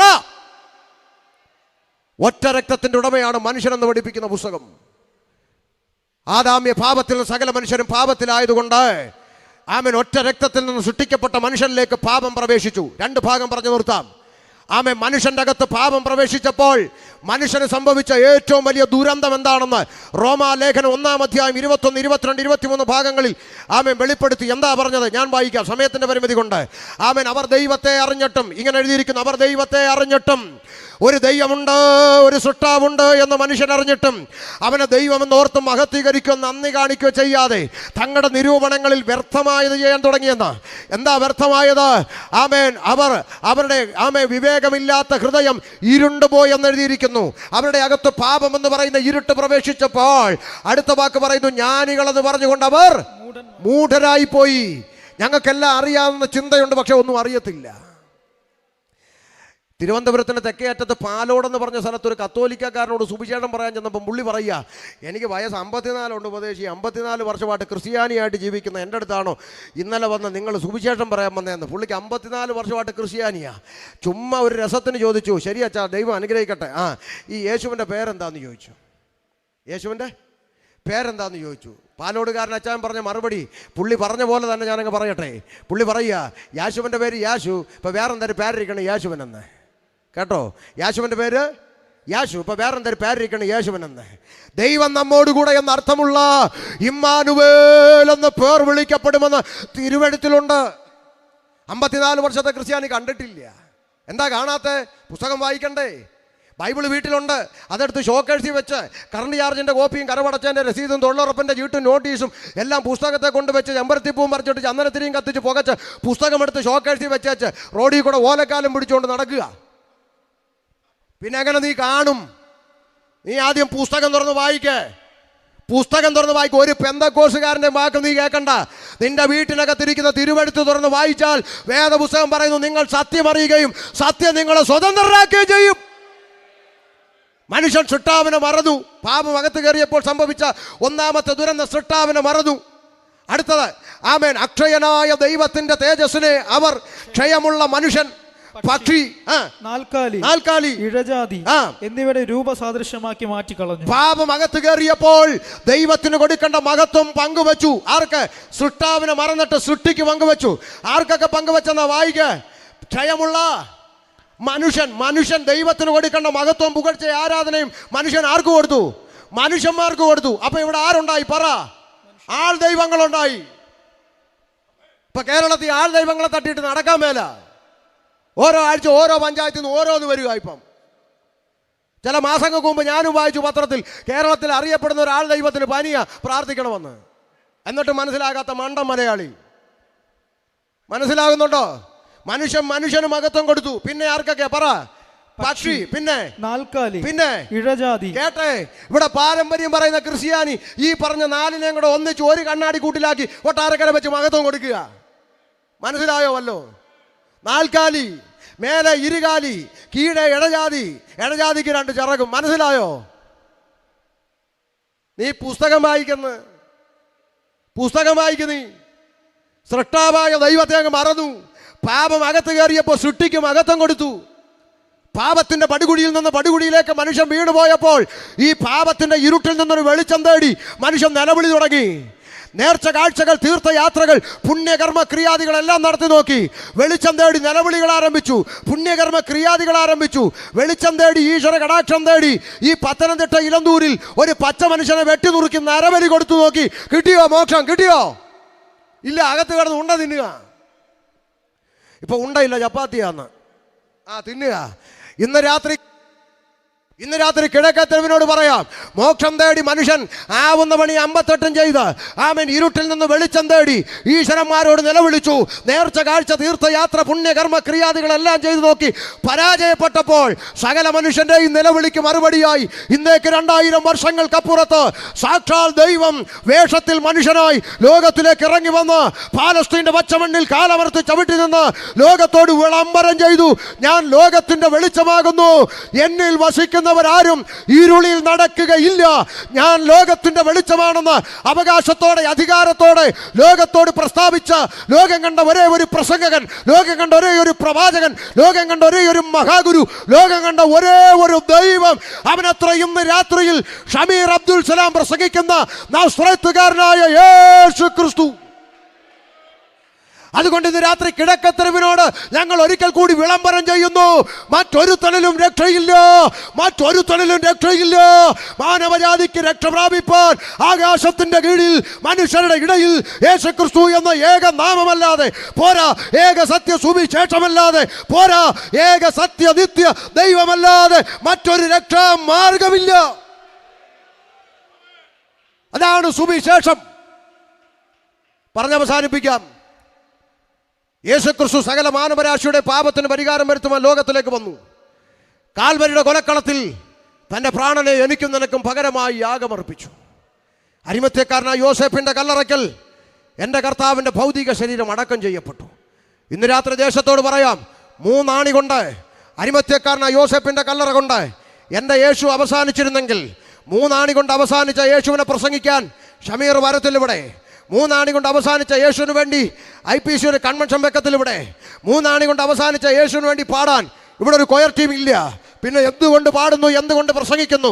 ഞങ്ങൾ പാടുന്നതും പ്രസംഗിക്കുന്നതും കുമ്പനാട്ടും എടത്തുവായിലും പരിമലയിലും കുരിശുമലയിലും അടഞ്ഞു കിടക്കുന്ന ഒരു കല്ലറവാദിക്കലല്ല, കണ്ണാടി കൂടിന് മുമ്പിലല്ല, മറിച്ച് ഉലക മഹാന്മാരകിലരും ഒരുപോൽ കല്ലറക്കകത്ത് ഒതുങ്ങി പോയപ്പോൾ ഇന്ന് രാത്രി ഞാൻ പ്രസംഗിക്കുന്ന യേശുക്രിസ്തു പാതാളത്തെ ജയിച്ചു, മരണത്തെ ജയിച്ചു, ലോകത്തെ ജയിച്ചു, പിശാചിനെ ജയിച്ചു. യേശുക്രിസ്തു ഉയർത്തെഴുന്നേറ്റു. ഹല്ലേലൂയ. ഉയർത്തെഴുന്നേറ്റ കർത്താവ് സ്വർഗാരോഹണം ചെയ്യും മുമ്പ് തന്നെ അനുഗമിച്ച ശിഷ്യന്മാർക്ക് ഒരു അന്ത്യകൽപ്പന കൈമാറി. സമയത്തിന് പരിമിതി കൊണ്ട് ഞാൻ പറയാം. മർക്കോസിന്റെ സുവിശേഷം 16:15 യേശുക്രിസ്തു അടുത്തു ചെന്നു, ആമേൻ, നിങ്ങൾ പുറപ്പെട്ടു പോയി ഭൂലോകത്തിലൊക്കെയും പോയി സകല സൃഷ്ടിയോടും സുവിശേഷം പ്രസംഗിക്കണം. അതുകൊണ്ട് യുവമാർക്ക് വേറെ ജോലി ഇല്ലെന്ന് ചോദിച്ചാൽ ജോലി ഇല്ലാത്തത് കൊണ്ടല്ല, പ്രാണനെ തന്നവൻ്റെ കൽപ്പനയാ ഇത് പ്രസംഗിക്കണം. അപ്പം ചില അണ്ണന്മാർ പറയും ഇതിവിടെ പ്രസംഗിക്കണ്ട, അതൊക്കെ നിൻ്റെ മനസ്സായിരിക്കത്തേ ഉള്ളൂ. പ്രസംഗിക്കാൻ ആംബിയർ ഉള്ളവരെ ദൈവം വിളിച്ചിറക്കിയിട്ടുണ്ട്, അതുകൊണ്ട് ചാകും വരെ പ്രസംഗിക്കും. സ്തോത്രം. ഉയർത്തെഴുന്നേറ്റ കർത്താവ് അന്ത്യകൽപ്പന കൈമാറി ഒലിവുമലയിൽ നിന്ന് സ്വർഗാരോഹണം ചെയ്യുന്ന നിമിഷം വന്നു. ശിഷ്യന്മാർ തല ഉയർത്തി ഇങ്ങനെ നിൽക്കുമ്പോൾ കർത്താവ് രൂപാന്തരപ്പെട്ട് കണ്ണിന് മറഞ്ഞു. അതാ സ്വർഗത്തിൽ നിന്ന് വെള്ളവസ്ത്രം ധരിച്ച 2 ദൂതന്മാർ ഇറങ്ങി വന്ന് ശിഷ്യന്മാരോട് പറഞ്ഞ ആ ഒരു ഭാഗം നമ്മുടെ കുറിവാക്യത്തോട് ചേർന്ന് കിടക്കുന്ന ആ ഒരു ഭാഗം വായിച്ച് നമുക്ക് പ്രാർത്ഥിക്കാം. ഒന്ന് വായിച്ചേ, അപ്പോസ്തല പ്രവൃത്തി 1:11. വേഗത്തിലൊക്കെ വായിച്ചോ. ആമേ, സമയത്തിന്റെ പരിമിതി കൊണ്ട് പറഞ്ഞു വിടാം, താഴോട്ട് എടുത്തു വെച്ചോ. ഗലീല പുരുഷന്മാരെ, നിങ്ങൾ ആകാശത്തിലേക്ക് നോക്കി നിൽക്കുന്നത് എന്ത്? നിങ്ങളെ വിട്ട് സ്വർഗാരോഹണം ചെയ്ത, വായിച്ചോ 11 ഗലീല പുരുഷന്മാരെ, നിങ്ങൾ ആകാശത്തിലേക്ക് നോക്കി നിൽക്കുന്നത് എന്ത്? നിങ്ങളെ വിട്ട് സ്വർഗാരോഹണം ചെയ്ത ഈ യേശുവിനെ സ്വർഗത്തിലേക്ക് പോകുന്നവനായി നിങ്ങൾ കണ്ടതുപോലെ തന്നെ അവൻ വീണ്ടും വരുമെന്ന് പറഞ്ഞു. ഇന്ന് രാത്രി കിഴക്കത്തെരുവിനോട് ഞങ്ങൾ വിളംബരം ചെയ്യുന്നു, യേശു ക്രിസ്തു വീണ്ടും മടങ്ങി വരും. യേശു ക്രിസ്തു വീണ്ടും മടങ്ങി വരാൻ പോവുകയാണ്. ശിഷ്യന്മാർ തല ഉയർത്തി നിൽക്കുക. ഇത് കേട്ടിട്ട് അവരെന്ത് ചെയ്തു എന്നും കൂടെ വായിച്ച് നമുക്ക് നിർത്താം. വായിച്ചോ, എന്ത് ചെയ്തു? അവർ യെരൂശലേമിന് സമീപത്ത് ഒരു സബ്ബത്ത് ദിവസത്തെ വഴി ദൂരമുള്ള ഒലിവ് മല വിട്ട് യെരൂശലേമിലേക്ക് മടങ്ങി പോകുന്നു. അപ്പം ഇവർക്ക് മനസ്സിലാകാൻ വേണ്ടി തിരിച്ചവിടെ എത്തി. പറ, യെരൂശലേമിൽ വന്നിട്ട് എന്ത് ചെയ്തു? പറ. അവിടെ എത്തിയപ്പോൾ അവർ പാർത്ത മാളിക മുറിയിൽ കയറിപ്പോയി. ശ്രദ്ധിച്ചു കേട്ടോ, അവര് പാർത്ത മാളിക മുറി കയറിപ്പോയവരുടെ പേര് വിവരങ്ങൾ പുസ്തകത്തിലുണ്ട്. വള്ളി പുള്ളി കൂട്ടുകയോ കുറയ്ക്കുകയോ ചെയ്യാതെ ആ പേര് വിവരങ്ങളൊന്ന് കേട്ടോ. പത്രോസ്, യോഹന്നാൻ, യാക്കോബ്, അന്ത്രയോസ്, ഫിലിപ്പോസ്, തോമസ്, ബർത്തലോമായി, മത്തായി, അൽഫയുടെ മകനായ യാക്കോബ്, എരുവുകാരനായ ശീമോൻ, യാക്കോബിന്റെ മകനായ യൂദ, ഇവരെല്ലാവരും സ്ത്രീകളോടും യേശുവിന്റെ അമ്മയായ മറിയയോടും അവന്റെ സഹോദരന്മാരോടും കൂടെ ഒരു മനപ്പെട്ട് പ്രാർത്ഥന കഴിച്ചു പോന്നു. അങ്ങനെയാണോ? വള്ളി പുള്ളി കൂട്ടിയിട്ടും കുറച്ചിട്ടും ഇല്ലല്ലോ. ഇല്ല. അപ്പൊ കയറിപ്പോരുടെ കൂട്ടത്തിൽ ആരൊക്കെ ഉണ്ട്? പത്രോസ് ലീഹയുണ്ട്, തോമാസ് ലീഹയുണ്ട്, യൂദാസ് ലീഹയുണ്ട്, അമ്മ മറിയ ഉണ്ട്. എല്ലാവരും കൂടെ കയറി അവിടെ ഇരുന്ന് പ്രാർത്ഥിച്ചു കൊണ്ടിരുന്നു. അപ്പോൾ എന്ത് സംഭവിച്ചു? 2-ാം അധ്യായം 1-ാം വാക്യം വേഗത്തിൽ. പെന്തക്കോസ്ത് നാൾ വന്നപ്പോൾ അവര് മര്യാദയ്ക്ക് അവിടെ പ്രാർത്ഥിച്ചുകൊണ്ടിരുന്നപ്പോൾ അവരുടെ ഇടയിലോട്ട് കുറച്ച് പെന്തക്കോസ്തുകാർ വന്നപ്പോൾ. അങ്ങനെ ആണോ? പെന്തക്കോസുകാർ ആണോ? അങ്ങനെ ഒരു കാറുമില്ല അമ്മച്ചി. പെന്തക്കോസ് നാൾ വന്നപ്പോൾ. അതെന്തുവാ? 50-ാം പെരുന്നാൾ ദിവസം, ഡേ ഓഫ് പെന്തക്കോസ്, പന്തക്കുസ്ത പെരുന്നാൾ ദിവസം വന്നപ്പോൾ എല്ലാവരും ഒരു സ്ഥലത്ത് ഒന്നിച്ചു കൂടിയിരുന്നു. ആരാ എല്ലാവരും? പത്രോസ്, യോഹന്നാൻ, യാക്കോബ്, അന്ത്രയോസ്, തോമസ്, ഫിലിപ്പോസ്, ബർത്തലോമായി, മത്തായി, അൽഫയുടെ മകനായ യാക്കോബ്, എരുവുകാരനായ ശീമോൻ, യാക്കോബിന്റെ മകനായ യൂദ, ഇവരെല്ലാവരും സ്ത്രീകളോടും യേശുവിന്റെ അമ്മ മറിയോടും സഹോദരങ്ങളോടും ഒരുമിച്ച് അവിടെ പ്രാർത്ഥിച്ചുകൊണ്ടിരുന്നപ്പോൾ പെട്ടെന്ന് കൊടിയ കാറ്റടിക്കുന്ന പോലെ ആകാശത്തു നിന്നൊരു മുഴക്കമുണ്ടായി. അവർ ഇരുന്നിരുന്ന വീട് മുഴുവനും നിറച്ചു. അഗ്നിജ്വാല പോലെ പുലർന്നിരിക്കുന്ന നാവുകൾ അവർക്ക് പ്രത്യക്ഷമായി അവരിൽ ഓരോരുത്തരുടെ മേൽ പതിഞ്ഞു. അടുത്ത വാക്ക്, എല്ലാവരും പരിശുദ്ധാത്മാവ് നിറഞ്ഞവരായി. ആത്മാവ് അവർക്ക് ഉച്ചരിപ്പാൻ നൽകിയതുപോലെ അന്യഭാഷകളിൽ സംസാരിച്ചു തുടങ്ങി. എന്ത് സംസാരിച്ചു തുടങ്ങി? പറ. അന്യഭാഷ സംസാരിക്കാൻ തുടങ്ങി. ഒരൊറ്റ ചോദ്യം, ഈ അന്യഭാഷ പറയുന്ന കൂട്ടരെയാണ് നാട്ടുകാർ എന്ത് വിളിക്കുന്നത്? പെന്തക്കോസ്. അങ്ങനെയാണ് 1-ാമത്തെ പെന്തക്കോസുകാരൻ പത്രോസ് ലീഹ, 1-ാമത്തെ പെന്തക്കോസുകാരൻ തോമാസ് ലീഹ, 1-ാമത്തെ പെന്തക്കോസുകാരൻ യൂദാസ് ലീഹ, 1-ാമത്തെ പെന്തിക്കോസുകാരി മറിയ. പുസ്തകത്തിലുള്ളതാ. അവരൊക്കെ കലവില പറഞ്ഞതിന് ശേഷമാണ് കിഴക്കത്തെരുവുകാർ പറയാൻ തുടങ്ങിയത്. അതുകൊണ്ട് പെന്തിക്കോസുകാർക്ക് അമ്മയില്ലെന്ന് ആരെങ്കിലും പറഞ്ഞാൽ നേരെ നിന്ന് പറയണം, നിങ്ങളുടെ വള്ളി വോട്ടോയേ ഉള്ളൂ, ഞങ്ങളുടെ കൂടെ ജീവനോടിരുന്ന് അന്യഭാഷ പറഞ്ഞത്. മനസ്സിലായോ? അങ്ങനെ ആത്മാവിൽ എല്ലാവരും പരിശുദ്ധാത്മാവിൽ നിറഞ്ഞു. ആ പരിശുദ്ധാത്മാവിന്റെ നിറവിൽ ഒരാൾ പ്രസംഗിക്കാൻ എഴുന്നേറ്റു. ആരാ? വേഗം പറ. ആരാ? പത്രോസ് ലീഗ എഴുന്നേറ്റ് പരിശുദ്ധാത്മാവിൽ നിറഞ്ഞ ഒറ്റ പ്രസംഗം. എന്തുവാ പ്രസംഗം? ആമേ, സാക്ഷാൽ ദൈവം വേഷത്തിൽ മനുഷ്യനായ ലോകത്തിലേക്ക് ഇറങ്ങി വന്നു. ആ യേശുക്രിസ്തുവിനെ നിങ്ങൾ ക്രൂശിച്ചു കൊന്ന ആ യേശു തന്നെയാണ് മശിഹ. പിതാവായ ദൈവം അവനെ ഉയർപ്പിച്ചു. അതിന് ഞങ്ങൾ സാക്ഷികൾ. മറ്റൊരുത്തനിലും രക്ഷയില്ല. അതായിരുന്നു അപ്പോസ്തലന്മാരുടെ പ്രസംഗം. ആ പ്രസംഗമൊക്കെ ഇന്ന് മാറി. ഇന്ന് ബിസിനസ് തകർച്ചയോ കടഭാരമോ ഇഞ്ഞു പോരാനാ പറയുന്നത്. പോട്ടെ, വിട്ടുകളാ. ആ പത്രോസ് പരിശുദ്ധാത്മാവിൽ നിറഞ്ഞ ഒറ്റ പ്രസംഗം. എന്ത് സംഭവിച്ചെന്നാണ് കുറിവാക്യം. അയ്യോ, ഞാൻ എക്സ്പ്രസ് പോലെ അവിടെ എത്തിച്ചതാ. എന്ത് സംഭവിച്ചു? 2:37 വായരെ. പത്രോസ് ഇത് കേട്ടിട്ട് അവർ ഹൃദയത്തിൽ കുത്തുകൊണ്ട്. പത്രോസ് ലീഗ പരിശുദ്ധാത്മാവിൽ നിറഞ്ഞ ഒറ്റ പ്രസംഗം കേട്ടവിടെ ഹൃദയത്തിൽ കുത്തുകൊണ്ട്. നിങ്ങൾ പറ, എന്തുകൊണ്ടു കുത്തുകൊണ്ടു? നിങ്ങളുടെ ആരുടെയെങ്കിലും ബൈബിളിൽ ഇക്കിളി കൊണ്ടെന്നുണ്ടോ? പറ വേഗം. ഇല്ല. പിന്നെ എന്തുവാ കൊണ്ടേ? കുത്ത്. അപ്പോൾ ഒരു കാര്യം സമ്മതിച്ചിട്ട് വേണം പന്തലിൽ നിന്ന് എഴുന്നേറ്റ് പോകാൻ. പുസ്തകത്തിൽ പറയുന്ന പരിശുദ്ധാത്മാവ് നിറഞ്ഞവൻ ആത്മനിറവിൽ എഴുന്നേറ്റ് ഒന്ന് പ്രസംഗിച്ചാൽ കേട്ടവരുടെ ചങ്കത്ത് കുത്തുകൊള്ളും. ഇരുവായ്ത്തലയുള്ള ഏത് വാളിനേക്കാളും മൂർച്ചയേറിയതും സദ്യമജ്ജ മാംസങ്ങളെ വേർവിടുവിക്കും വരെ തുളച്ചു ചെല്ലുന്ന ജീവന്റെ വചനം അകത്തോട്ട് തുളച്ചു കയറി കുത്തുകൊണ്ടവരെല്ലാം കൂടെ എന്ത് ചെയ്തു? കമ്മിറ്റി കൂടി പ്രസംഗന്റെ കൊങ്ങാക്കി പിടിച്ചെന്നാണോ? പിന്നെന്തുവാ മോനെ വായിച്ചു കൊടുത്തേ? പത്രോസിനോടും ശേഷം അപ്പോസ്തലന്മാരോടും സഹോദരന്മാരായ പുരുഷന്മാരെ ഞങ്ങൾ എന്ത് ചെയ്യേണ്ടു എന്ന് ചോദിച്ചു. അടുത്ത വാക്ക് പത്രോസ് അവരോട് പത്രോസ് അവരോട് നിങ്ങൾ ഓരോരുത്തൻ പാപങ്ങളുടെ മോചനത്തിനായി മാനസാന്തരപ്പെട്ട് യേശുക്രിസ്തുവിന്റെ നാമത്തിൽ സ്നാനമേൽപ്പീൻ. മതി, പുസ്തകം അടച്ചു. മതി, ഇന്നത്തേക്കുള്ള മതി.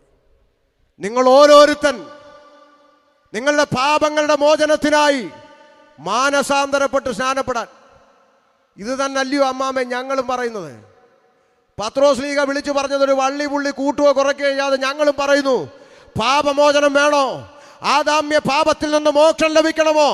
ഒരു നാണയത്തൊട്ട് കൊടുക്കണ്ട, 1 കിലോമീറ്റർ നടക്കണ്ട, ഒരു മെഴുകുതിരി കത്തിക്കണ്ട, മാനസാന്തരപ്പെട്ട് സ്നാനമേൽപ്പി. എന്നാൽ പരിശുദ്ധാത്മാവ് എന്ന ദാനം ലഭിക്കും. വാഗ്ദത്തം നിങ്ങൾക്ക് നിങ്ങളുടെ മക്കൾക്ക് നമ്മുടെ ദൈവമായ കർത്താവ് വിളിച്ചു വരുത്തുന്ന ഏവർക്കും ഉള്ളതല്ലോ എന്ന് പറഞ്ഞു. മറ്റു പല വാക്കുകളാൽ അവൻ സാക്ഷ്യം പറഞ്ഞവരെ പ്രബോധിപ്പിച്ചു. ഈ വക്രതയുള്ള തലമുറയിൽ നിന്ന് രക്ഷിക്കപ്പെടുവനെന്ന് പറഞ്ഞു. അവൻ്റെ വാക്ക് കൈക്കൊണ്ടവർ സ്നാനമേറ്റു. അന്ന് 3000-ഓളം പേർ അവരോട് ചേർന്നു. ഒറ്റ പ്രസംഗം, ആത്മനിറവിലുള്ള ഒറ്റ പ്രസംഗം, ചങ്കത്ത് കുത്തുകൊള്ളുന്ന ഒറ്റ പ്രസംഗം. 3000-ഓളം പേർ രംഗത്ത് വന്ന് പറഞ്ഞു, ഞങ്ങൾക്ക് സ്നാനപ്പെടണം. അതാ ദൈവസഭയുടെ തുടക്കം. പിടിച്ചു വലിച്ചു കൊണ്ടുവന്നതല്ല, നിർബന്ധിച്ചു കൊണ്ടുവന്നതല്ല, മതം മാറ്റിയതല്ല. പരിശുദ്ധാത്മാവ് ഹൃദയത്തിൻ്റെ അകത്ത് ചലിച്ചപ്പോൾ, ജീവന്റെ പുസ്തകത്തിൽ എൻ്റെ പേരെഴുതപ്പെടണമെന്ന് ചിന്തിച്ചപ്പോൾ, കർത്താവിൻ്റെ കാഹളനാദത്തിങ്കൽ പറന്നുയരണമെന്ന് ചിന്തിച്ചപ്പോൾ, ജനം മുമ്പോട്ട് വന്ന് പറഞ്ഞു, എനിക്ക് എത്രയും പെട്ടെന്ന് സ്നാനപ്പെടണം. ഇന്ന് രാത്രി ജീവന്റെ പുസ്തകത്തിൽ പേരെഴുതപ്പെട്ടിട്ടില്ലാത്ത ആരെങ്കിലും എവിടെങ്കിലും ഈ ശബ്ദപരിധിയിൽ കേൾക്കുന്നെങ്കിൽ, സ്നേഹിത, ഒരു നാണയത്തൊട്ട് കൊടുക്കണ്ട, 1 കിലോമീറ്റർ നടക്കണ്ട, ഒരു മെഴുകുതിരി കത്തിക്കണ്ട,